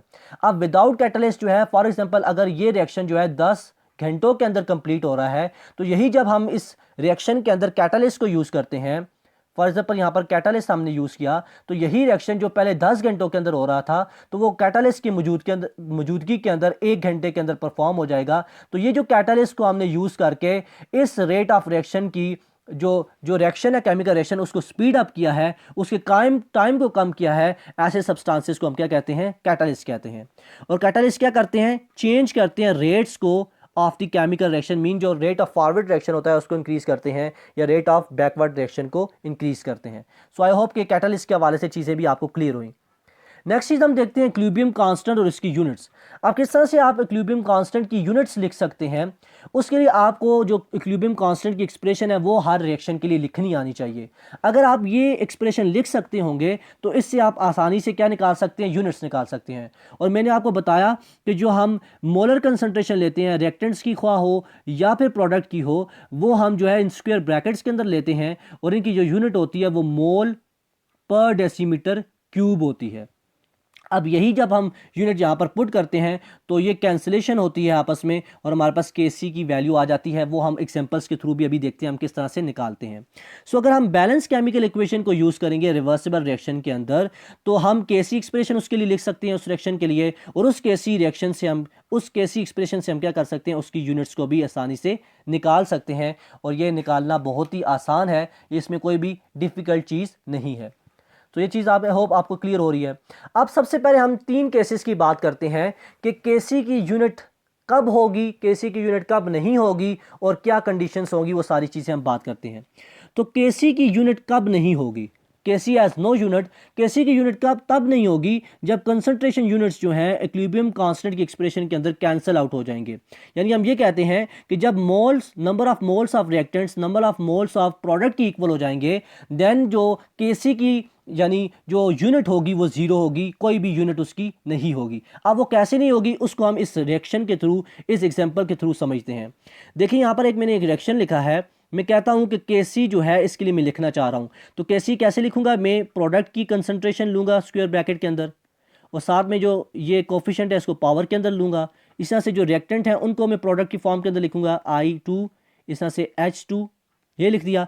अब जब ये केसी की एक्सप्रेशन आप लिख चुके हैं, उसके बाद आपने इनके अंदर क्या डालना है, मोल पर डेसीमीटर क्यूब, जो यूनिट है कि मोल कंसंट्रेशन की वो डालनी है। तो कैसे आएगी, मोल पर डेसीमीटर क्यूब, यहाँ पर इसकी कितनी चीज़ें हैं, दो है, स्क्वायर है इसके ऊपर, और यहाँ पर क्या आएगी, मोल पर डेसीमीटर क्यूब, और साथ में फिर क्या आएगी, मोल पर डेसीमीटर क्यूब।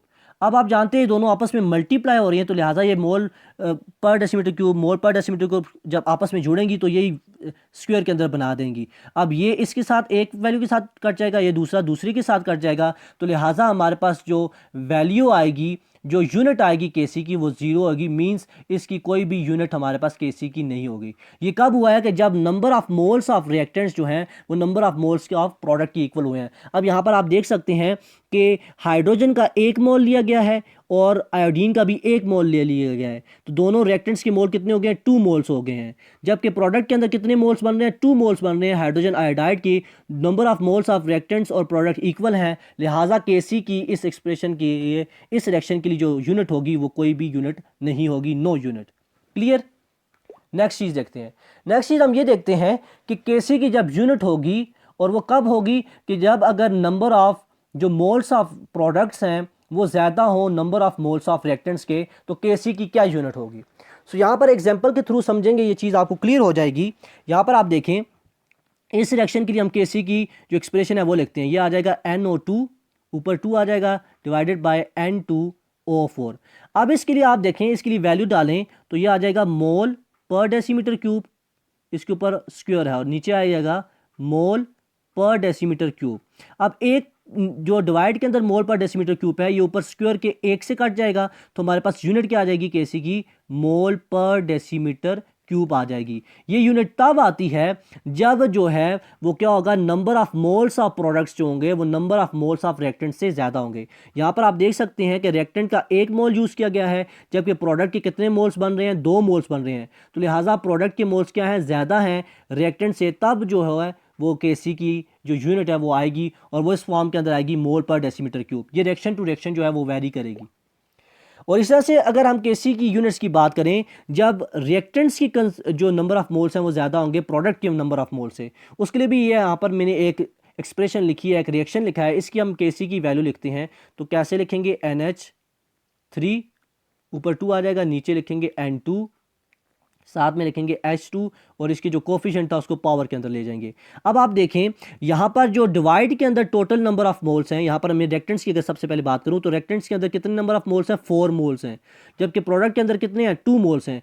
तो नंबर ऑफ जो मोल्स ऑफ रिएक्टेंट्स हैं वो ज़्यादा है number of moles of product से, लिहाजा अब जो यूनिट बनेगी वो कैसे बनेगी, ये 2 मोल्स जो हैं एक इसके साथ कट जाएंगे और एक जो है 3 में से कट जाएगा, तो हमारे पास यूनिट क्या बच जाएगी, ऊपर तो 0 हो गया, नीचे भी 1 का 0, नीचे क्या बच जाएगा, मोल पर डेसीमीटर क्यूब अकेला बच जाएगा, और लिहाजा जब ये ऊपर जाएगा तो हमारे पास इसकी यूनिट क्या बन जाएगी, पर मोल डेसीमीटर क्यूब, क्योंकि डेसीमीटर क्यूब नीचे जो था वो पर के अंदर था, माइनस के अंदर था, ऊपर जाकर प्लस हो जाएगा, और मोल जो था वो प्लस के अंदर था, ऊपर जाकर माइनस के अंदर हो जाएगा। तो ये हमारे पास जो है वो क्या आ जाएगी, यूनिट आ जाएगी केसी की, जब क्या होगा, जब number of moles of reactant ज़्यादा होंगे number of moles of product से। सो ये थोड़ी सी चीज़ आपने डिफ्रेंशिएशन याद रखनी है कि जब number of moles of product ज़्यादा होंगे number of moles of reactant के, तो सिंपली इस फॉर्म के अंदर जो है वो हमारे पास यूनिट आएगी मोल पर डेसीमीटर क्यूब। अब ये ज़्यादा हो सकती है, मोल्स 2 भी हो सकते हैं, ये भी ज़्यादा हो सकते हैं, लेकिन हमेशा मोल पॉजिटिव फॉर्म के अंदर आएगा और डेसीमीटर क्यूब नेगेटिव फॉर्म के अंदर आएगा, अगर जो number of moles of product हैं ज़्यादा है number of moles of reactants के। लेकिन अगर यही हम कहते हैं कि कोई रिएक्शन ऐसा आ गया जिसके अंदर number of moles of reactant ज़्यादा हैं number of moles of product के, देन फिर जो यूनिट आएगी वो पर मोल पर के अंदर आप लिखेंगे, और डेसीमीटर क्यूब जो है वो पर के बगैर मींस प्लस के अंदर लिखेंगे, और ये वैल्यूज़ भी ज़्यादा हो सकती है, -2 भी हो सकता है, -3 भी हो सकता है मोल, और ये डेसीमीटर क्यूब 6 भी हो सकता है, ऐसे 9 भी हो सकता है। तो जैसे रिएक्शन के अंदर गिवन होंगे उस हिसाब से हम कर लेंगे। देन उसके बाद हम केसी की कुछ एप्लीकेशंस की बात करते हैं। उससे पहले हम देखते हैं, हाँ एप्लीकेशन से पहले थोड़ा सा हम देखते हैं कि हम कैसे फाइंड कर सकते हैं केसी की वैल्यू को।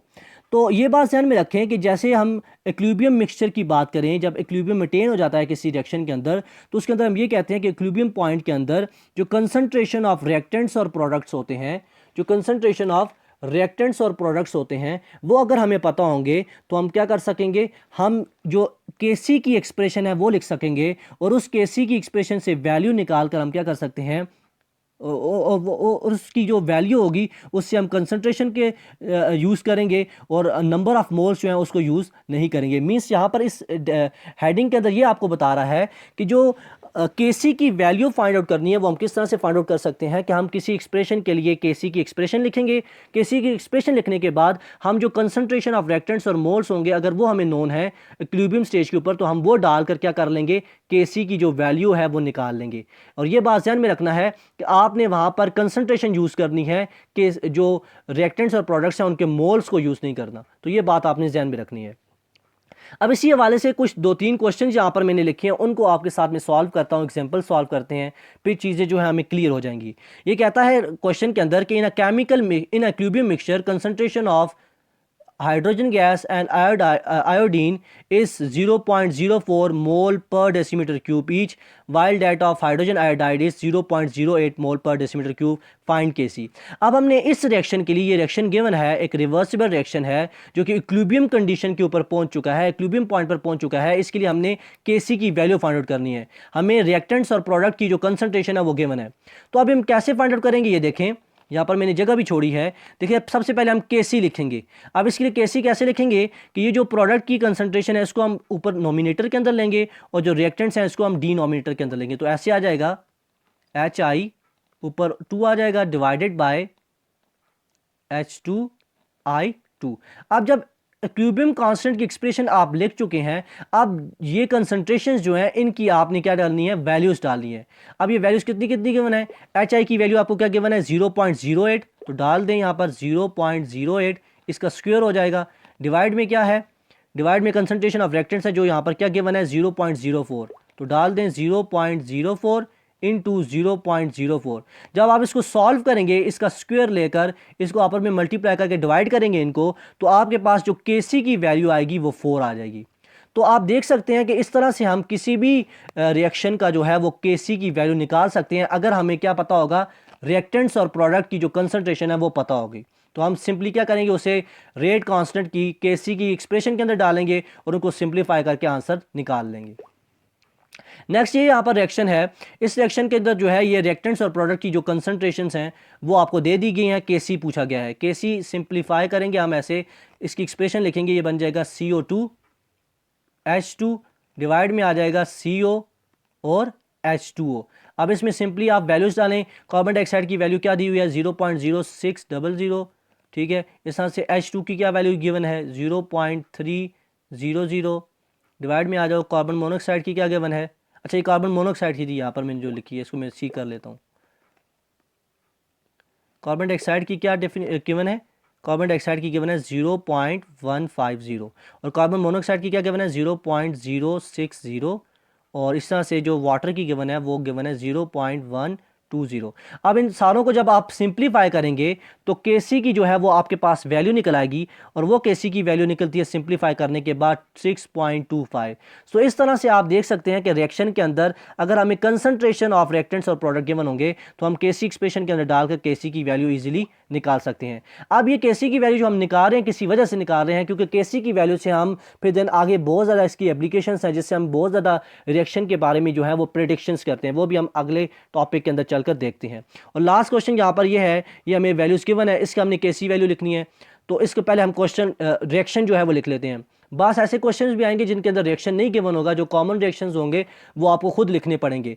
अब यहाँ पर नाइट्रोजन है, ऑक्सीजन है और नाइट्रोजन ऑक्साइड बन रही है, तो इसको आप कैसे लिख सकते हैं, देखें कि जैसे ही हमारे पास यहाँ पर मैं अगर लिखूं N2 जो है वो ऑक्सीजन O2 के साथ मिलेगा तो हमारे पास 2NO जो है वो बन जाएंगे। ये एक बैलेंस केमिकल मैंने इक्वेशन लिखी है। यहाँ पर देखें नाइट्रोजन के 2 मॉलिक्यूल्स हैं, यहाँ यानी 2 एटम्स हैं, ऑक्सीजन के भी 2 एटम्स हैं, और यहाँ पर मैंने 2 इसलिए लिखा है कि 2 नाइट्रोजन हो जाएंगे प्रोडक्ट के अंदर भी और ऑक्सीजन भी 2 हो जाएंगे। तो ये एक बैलेंस केमिकल इक्वेशन है। इसके लिए आप इक्विलिब्रियम कांस्टेंट की एक्सप्रेशन लिखते हैं, वो बन जाएगी NO2 पावर के अंदर आ जाएगा, यहाँ पर N2, और यहाँ पर इस तरह से ऑक्सीजन भी आ जाएगा।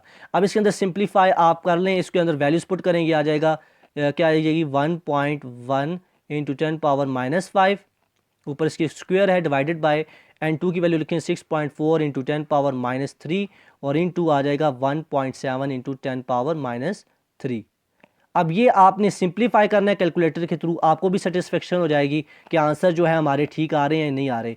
जैसे ही आप इसको सिंप्लीफाई करेंगे तो यहाँ पर आपका आंसर आएगा, और वो आंसर क्या होगा, इक्विलिब्रियम कांस्टेंट की एक्सप्रेशन होगी। तो ये आपके लिए मैं छोड़ता हूँ होमवर्क, ये आपने इसके अंदर वैल्यूज तो पुट मैंने कर दी, आपने सिंपली इसको कैलकुलेटर यूज़ करके वैल्यू यहाँ पर निकाल लेनी है। सो इस तरह से बहुत ही ईजी तरह से आप कोई भी न्यूमेरिकल इस चैप्टर में से जो आएगा वो आप सॉल्व कर सकते हैं। और न्यूमेरिकल इसमें से जो मैंने आपको 3-4 बताए हैं, इसी तरह के न्यूमेरिकल्स जो हैं इस चैप्टर में से पूछे जाते हैं, और ये आपको अच्छे तरीके से आने चाहिए। वो आप तभी कर सकेंगे जब आपको इक्विलिब्रियम कांस्टेंट की एक्सप्रेशन लिखने आएगी। सो इक्विलिब्रियम कांस्टेंट की एक्सप्रेशन आपको लिखनी आनी चाहिए।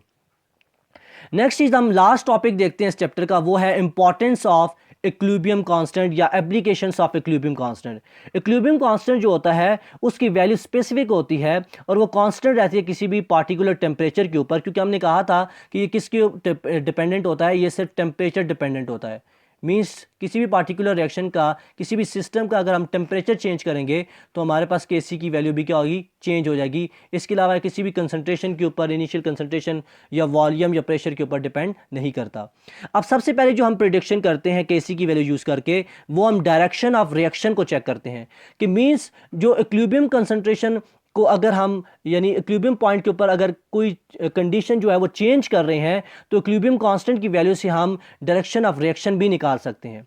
और ये Kc की आप एक्सप्रेशन जानते हैं, it is the ratio of molar concentration of product to the ratio to the molar concentration of reactants. ये यहाँ पर मैंने लिखा है। अब ये कुछ चीज़ें हम यहाँ पर मैंने कंक्लूजन पॉइंट्स लिखे हैं, ये बड़े इंपॉर्टेंट है, ये आपके फिंगर टिप्स पर होने चाहिए। जब आपको ये पता होंगे तो देन आप क्या कर सकोगे, आप इसके किसी भी रिएक्शन की जो डायरेक्शन है वो Kc की वैल्यू देखकर आप सिंप्लीफाई कर सकोगे, निकाल सकोगे। सबसे पहला केस ये आता है कि अगर Kc की जो वैल्यू है वो क्या हो, लेस हो किसके, यानी केस, यानी ये देखें, ये जो आपके पास लिखा हुआ है ना, this is the molar concentration of product to the molar concentration of reactants. तो सबसे पहला केस हम ये करते हैं कि Kc की वैल्यू जो है वो ज़्यादा है इनकी रेशो से। जब Kc की वैल्यू जो है वो ज़्यादा होगी इनकी वैल्यू से, या हम दूसरे सेंस के अंदर ये कह सकते हैं कि ratio of molar concentration of product to the molar concentration of reactants जो है वो कम होगी Kc से, तो देन क्या होगा, तो हम ये कहते हैं कि सिस्टम जो है वो इक्विलिब्रियम पर नहीं होगा, डिस्टर्ब हो जाएगा। जाहिर सी बात है, जैसे ही सिस्टम जो है वो इक्विलिब्रियम के ऊपर नहीं होगा तो हम चेक करेंगे कि जो आया रिएक्शन है वो फॉरवर्ड डायरेक्शन के अंदर हो रहा है या बैकवर्ड डायरेक्शन के अंदर हो रहा है, तो अपना जो इक्विलिब्रियम है उसको दोबारा से रीगेन करने के लिए। सो हम ये कहते हैं कि जब ये रेशो कम होगी Kc से, तो मोर जो प्रोडक्ट्स हैं, मोर प्रोडक्ट्स वो रिक्वायर्ड हैं टू अटेन द इक्विलिब्रियम। दोबारा से इक्विलिब्रियम जो है वो अटेन करने के लिए ज़्यादा प्रोडक्ट रिक्वायर्ड हैं। देयरफॉर हम ये कहते हैं कि रिएक्शन जो है वो फॉरवर्ड रिएक्शन के अंदर मूव करेगा जब तक क्या ना हो, जब तक हमारे पास जो इक्विलिब्रियम है दोबारा से इस्टेब्लिश ना हो जाए। अब इस चीज़ को थोड़ा सा आपने समझना है। देखिए, मैंने आपको बताया था कि जो Kc होता है वो डायरेक्टली प्रोपोर्शन टू प्रोडक्ट होता है और इन्वर्सली प्रोपोर्शन टू रिएक्टेंट्स होता है। अब जब ये रेशो कम है Kc से, इससे मुराद ये है कि हमारे पास जो Kc की वैल्यू है, यानी जो प्रोडक्ट की कंसंट्रेशन है उस रिएक्शन चैम्बर के अंदर वो क्या है, कम है। जब प्रोडक्ट कम है तो लिहाजा इक्विलिब्रियम मेंटेन करने के लिए रिएक्शन मिक्सचर क्या करेगा, फॉरवर्ड रिएक्शन करेगा, और रिएक्टेंट्स से क्या बनते जाएंगे, प्रोडक्ट्स बनते जाएंगे। और जैसे ही प्रोडक्ट बनते जाएंगे तो एक स्टेज ऐसी आएगी जहां पर जो प्रोडक्ट की जो रेट होगा, फॉरवर्ड रेट जो होगा वो बैकवर्ड रेट की इक्वल हो जाएगा और इक्विलिब्रियम दोबारा से जो है वो स्टैब्लिश हो जाएगा। सो ये इंपॉर्टेंट 3 पॉइंट्स आपने इस पहले केस के हवाले से ध्यान में रखने हैं कि जब भी Kc की वैल्यू ज़्यादा होगी इनकी रेशो से, तो वो इक्विलिब्रियम स्टेज पर सिस्टम नहीं होगा, वो सिस्टम फॉरवर्ड रिएक्शन के अंदर मूव करके जो है अपने जो इक्विलिब्रियम उसको दोबारा से रीगेन करेगा, दोबारा से इस्टेब्लिश करेगा, और ज़्यादा से ज़्यादा प्रोडक्ट जो है वो इस सिस्टम को रिक्वायर्ड होंगे। ये बात क्लियर होगी। अब दूसरा केस ये आता है कि ये जो रेशो है हमारे पास प्रोडक्ट की कंसंट्रेशन की और रिएक्टेंट की कंसंट्रेशन के, अगर ये ज़्यादा हो जाए केसी से तो देन क्या होगा, जब ये रेशो ज़्यादा हो जाएगी, तो रेशो जब ज़्यादा होगी तो इससे मुराद भी यही है कि ये इक्विलिब्रियम पर नहीं होगा सिस्टम, क्योंकि सिस्टम जो है वो यानी डिस्टर्ब हो गया है। और जैसे ही डिस्टर्ब होगा तो इससे मुराद ये है केसी की वैल्यू कम होने से कि यहाँ पर जो यानी रिएक्टेंट्स की अमाउंट है वो ज़्यादा है। रिएक्टेंट्स की अमाउंट क्या है, वो ज़्यादा है। और जब रिएक्टेंट्स की अमाउंट ज़्यादा है तो इक्विलिब्रियम दोबारा से अटेन करने के लिए क्या करना चाहिए, ये जो यानी रिएक्टेंट्स की अमाउंट जो है वो ज़्यादा होनी चाहिए, तो क्या होना चाहिए कि प्रोडक्ट से जो है वो रिएक्टेंट्स की फॉर्मेशन होनी चाहिए, तो रेट ऑफ जो रिवर्स रिएक्शन होगा वो इंक्रीज हो जाएगा। और हम ये कहेंगे कि जो रेट ऑफ रिवर्स रिएक्शन होगा मींस जो रिवर्स रिएक्शन होना होगा वो होगा ताकि इक्विलिब्रियम को दोबारा से अटेन किया जा सके, दोबारा से स्टैब्लिश किया जा सके। और तीसरा केस ऐसा आता है कि जिसमें जो ये रेशो की यानी ये जो दोनों की रेशोज़ हैं कंसंट्रेशन की, जब ये इक्वल हो जाएंगे केसी की वैल्यू के, तो देन ये कहा जाता है कि इस स्टेज के ऊपर जो इक्विलिब्रियम होता है वो कहाँ पर होता है, इक्विलिब्रियम के अंदर होता है। कहाँ पर होता है, इक्विलिब्रियम के अंदर होता है। और यही चीज़ हमने इक्विलिब्रियम डायनामिक इक्विलिब्रियम के अंदर भी पढ़ा था कि ये जो रेट कांस्टेंट होता है ये इन दोनों की रेशोज़ के बारे में बताता है।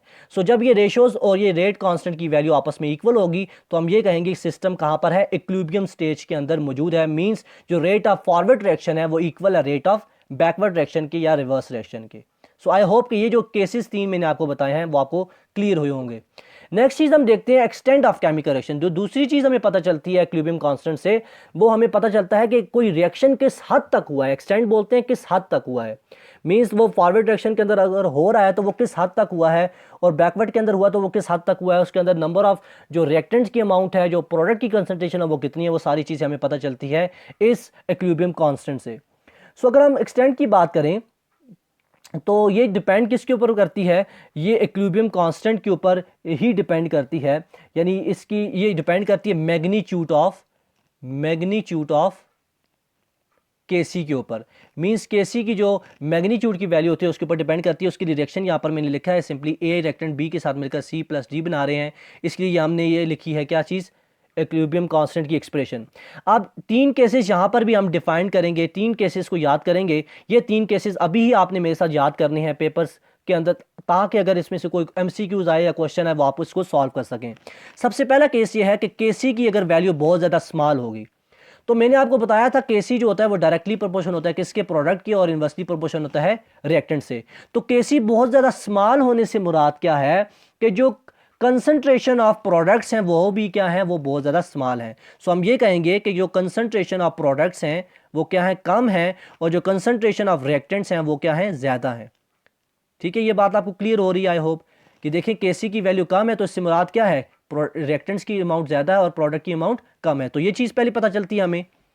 दूसरी चीज़ हमें ये पता चलती है कि जो इक्विलिब्रियम मिक्सचर होगा उसके अंदर ज़्यादातर क्या चीज़ें प्रेजेंट होंगी, रिएक्टेंट्स प्रेजेंट होंगे, क्योंकि इनकी अमाउंट क्या है, ज़्यादा है। ये अमाउंट हमें कैसे पता चलती है, केसी की वैल्यू से पता चलती है। और इससे हमें ये भी पता चलता है कि जो रिएक्टेंट है वो फॉरवर्ड रिएक्शन के अंदर जो है वो एप्रिशिएबल अमाउंट के अंदर प्रोसीड नहीं हुआ, इसी वजह से जो रिएक्टेंट की अमाउंट है वो ज़्यादा मौजूद है। सो ये चीज़ आपको यहाँ से क्लियर होगी। दूसरी चीज़ यहाँ पर जो है वो है केसी की वैल्यू अगर लार्ज होगी। फॉर एग्जांपल हम कहते हैं केसी की वैल्यू 10⁻30 है, ये बहुत ज़्यादा लार्ज अमाउंट है केसी की। अगर ऐसी लार्ज अमाउंट आ जाएंगी केसी की तो देन इससे मुराद क्या है कि प्रोडक्ट की कंसंट्रेशन ज़्यादा होगी। यहाँ पर मैं लिख देता हूँ कि प्रोडक्ट की जो कंसंट्रेशन है यानी सी और डी की जो कंसंट्रेशन है वो ज़्यादा होगी, और जो रिएक्टेंट्स ए और बी है उसकी कंसंट्रेशन क्या होगी, कम होगी। और कम होने से मुराद ये है कि जो इक्विलिब्रियम मिक्सचर है उसके अंदर जो ज़्यादा अमाउंट प्रेजेंट होगी वो प्रोडक्ट की प्रेजेंट होगी, और जो इक्विलिब्रियम मिक्सचर होगा उसके अंदर जो है वो जो रेट ऑफ यानी फॉरवर्ड रिएक्शन है वो ज़्यादा परफॉर्म हो रहा है, तभी जो प्रोडक्ट की कंसंट्रेशन वो ज़्यादा बन रही है। सो ये चीज़ आपको केसी की लार्ज वैल्यू से पता चलेगी। और तीसरी चीज़ जो केस हम डिस्कस करते हैं वो ये होता है कि अगर केसी की जो वैल्यू है वो ना इधर वेरी स्मॉल हो ना ही ज़्यादा लार्ज हो, मीन्स दरमियानी मिड के अंदर वैल्यू आ रही हो, तो तब क्या होता है कि जो concentration of reactants and products होते हैं वो क्या होते हैं, वो क्लोज होते हैं एक दूसरे के, यानी उनकी वैल्यूज़ जो होती हैं वो क्लोज होती हैं, ज़्यादा दूर नहीं होते, और केसी की वैल्यू जो होती है वो अप्रोच कर रही होती है 1 के इक्वल। और हम ये कहते हैं कि इस टाइम पर इस केस के अंदर जो इक्विलिब्रियम मिक्सचर होता है उसके अंदर अप्रिशिएबल अमाउंट प्रेजेंट होती है किसकी, रिएक्टेंट्स एंड प्रोडक्ट्स की। मीन रिएक्टेंट्स और प्रोडक्ट्स दोनों अप्रिशिएबल अमाउंट के अंदर क्लोज वैल्यू रखते हुए वहां पर प्रेजेंट होते हैं। तो आई होप ये तीनों केसेस जो हैं वो आपको यहां पर क्लियर होंगे। ये तीनों केसेस आपने बहुत अच्छे तरीके से समझने हैं। अगर केसी की वैल्यू वेरी स्मॉल होगी तो इससे मुराद ये है कि उस रिएक्शन मिक्सचर के अंदर जो अमाउंट ऑफ रिएक्टेंट्स है वो ज़्यादा प्रेजेंट है। ठीक है, ये बात आपको समझ आ गई। अगर यही केसी की वैल्यू बहुत ज़्यादा लार्ज होगी तो इससे मुराद ये है कि जो प्रोडक्ट की कंसंट्रेशन वो बहुत ज़्यादा है। इससे मुराद ये है कि रेट ऑफ फॉरवर्ड रिएक्शन जो है वो कंप्लीट हुआ है और अमाउंट ऑफ जो प्रोडक्ट है वो ज़्यादा बने हैं। और अगर इसकी ना वैल्यू ज़्यादा स्मॉल होगी ना ज़्यादा लार्ज होगी, देन हम ये कहते हैं कि इक्विलिब्रियम मिक्सचर के अंदर दोनों तरह के जो रिएक्टेंट्स और प्रोडक्ट्स हैं दोनों की कंसंट्रेशन जो है वो अप्रिशिएबल अमाउंट के अंदर प्रेजेंट होती है। सो ये सारी चीज़ें यहाँ पर आपने क्लियर करनी है। नेक्स्ट उसके बाद हम बात करते हैं लास्ट चीज की, affect of external conditions on the position of equilibrium. Means जब हम एक्सटर्नल कंडीशंस को चेंज करेंगे तो इक्विलिब्रियम स्टेज के ऊपर क्या डिफरेंस आएगा उस चीज को यहां पर समझें। देखिए सिस्टम जब जैसे ही रीच करता है इक्विलिब्रियम को, means rate of forward reaction rate of reverse reaction के इक्वल होता है और वो इक्विलिब्रियम स्टेज को स्टैब्लिश कर लेते हैं, तो वो इक्विलिब्रियम जो होता है वो फॉरएवर रहता है अनटिल हम उसे उसको जो कंडीशन दे रहे हैं उसको चेंज नहीं करें। अगर हम कंडीशंस को चेंज करेंगे, जैसे हम टेम्परेचर को चेंज करेंगे, प्रेशर को चेंज करेंगे या कंसंट्रेशन ऑफ रिएक्टेंट्स या प्रोडक्ट्स को चेंज करेंगे, तो वो सिस्टम जो है वो डिस्टर्ब हो जाएगा और वो ऑलवेज ये कोशिश करेगा कि अपना जो इक्विलिब्रियम है उसको दोबारा से क्या करे, रीस्टोर करे। और उसको रीस्टोर करने के लिए वो क्या करेगा, रेट ऑफ फॉरवर्ड डायरेक्शन को इंक्रीज कर देगा ज़्यादा या रेट ऑफ बैकवर्ड डायरेक्शन को इंक्रीज कर देगा, वो कंडीशन के ऊपर डिपेंड करता है। सो ये चीज़ आपने ध्यान में रखनी है कि कोई भी रिएक्शन या कोई भी सिस्टम जब इक्विलिब्रियम स्टेज के अंदर जाता है तो वो उसी स्टेज के अंदर रहता है अनटिल जो है हम उसको क्या ना करें, उसको डिस्टर्ब ना करें।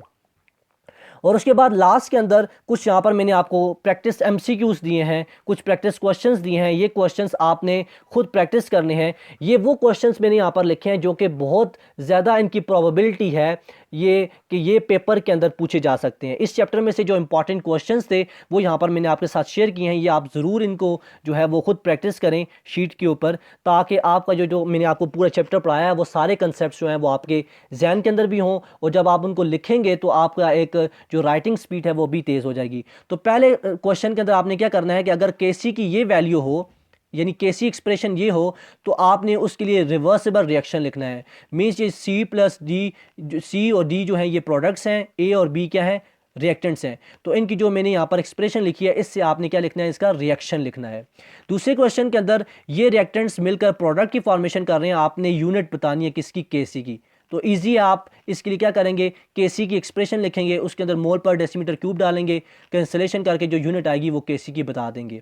और तीसरा रिएक्शन जो है इसके अंदर आपने न्यूमेरिकल को सॉल्व करना है। ये वैल्यूज़ गिवन है मोलर कंसंट्रेशन की, आपने केसी की वैल्यू फाइंड आउट करनी है थ्रू यूजिंग, किसको यूज़ करेंगे आप यूज़ करेंगे इक्विलिब्रियम कांस्टेंट एक्सप्रेशन को। और इस रिएक्शन को भी आपने लिखना है। ये सिंपल रिएक्शन है जो कि हमने इस चैप्टर के अंदर बार बार देखा है। सो ये चैप्टर था। इस चैप्टर के अंदर हमने कंप्लीट जो है 9th का फर्स्ट जो चैप्टर है केमिकल इक्विलिब्रियम उसको डिटेल के अंदर डिस्कस किया है। मैंने ये कोशिश की कि जो भी कंसेप्ट था वो आपको डिटेल के अंदर समझाऊं। वैसे तो टाइम बहुत ज़्यादा कम है क्योंकि पेपर्स जो हैं वो आपके बहुत ज़्यादा करीब आ चुके हैं, लेकिन फिर भी मैंने ये कोशिश की कि जो चीज़ें आपके कंसेप्चुअल हों, जो चीज़ें कंसेप्चुअल हैं वो आपके साथ कंसेप्चुअली तरीके से शेयर की जाएं, वो आपको समझाई जाएं, आपको सिखाई जाएं। और जो इंपॉर्टेंट क्वेश्चंस थे, इंपॉर्टेंट एमसीक्यूज बन सकते थे, वो भी सारे के सारे मैंने आपके साथ शेयर किए हैं। सो अगर आप अभी तक ये वीडियो देख रहे हैं तो इससे ये शो होता है कि आप जो है मेहनत कर रहे हैं, अपना जो गोल है पेपर पास करने का, जो पेपर के अंदर अच्छे मार्क्स लेने का, उसकी तरफ आप जो है वो मेहनत कर रहे हैं।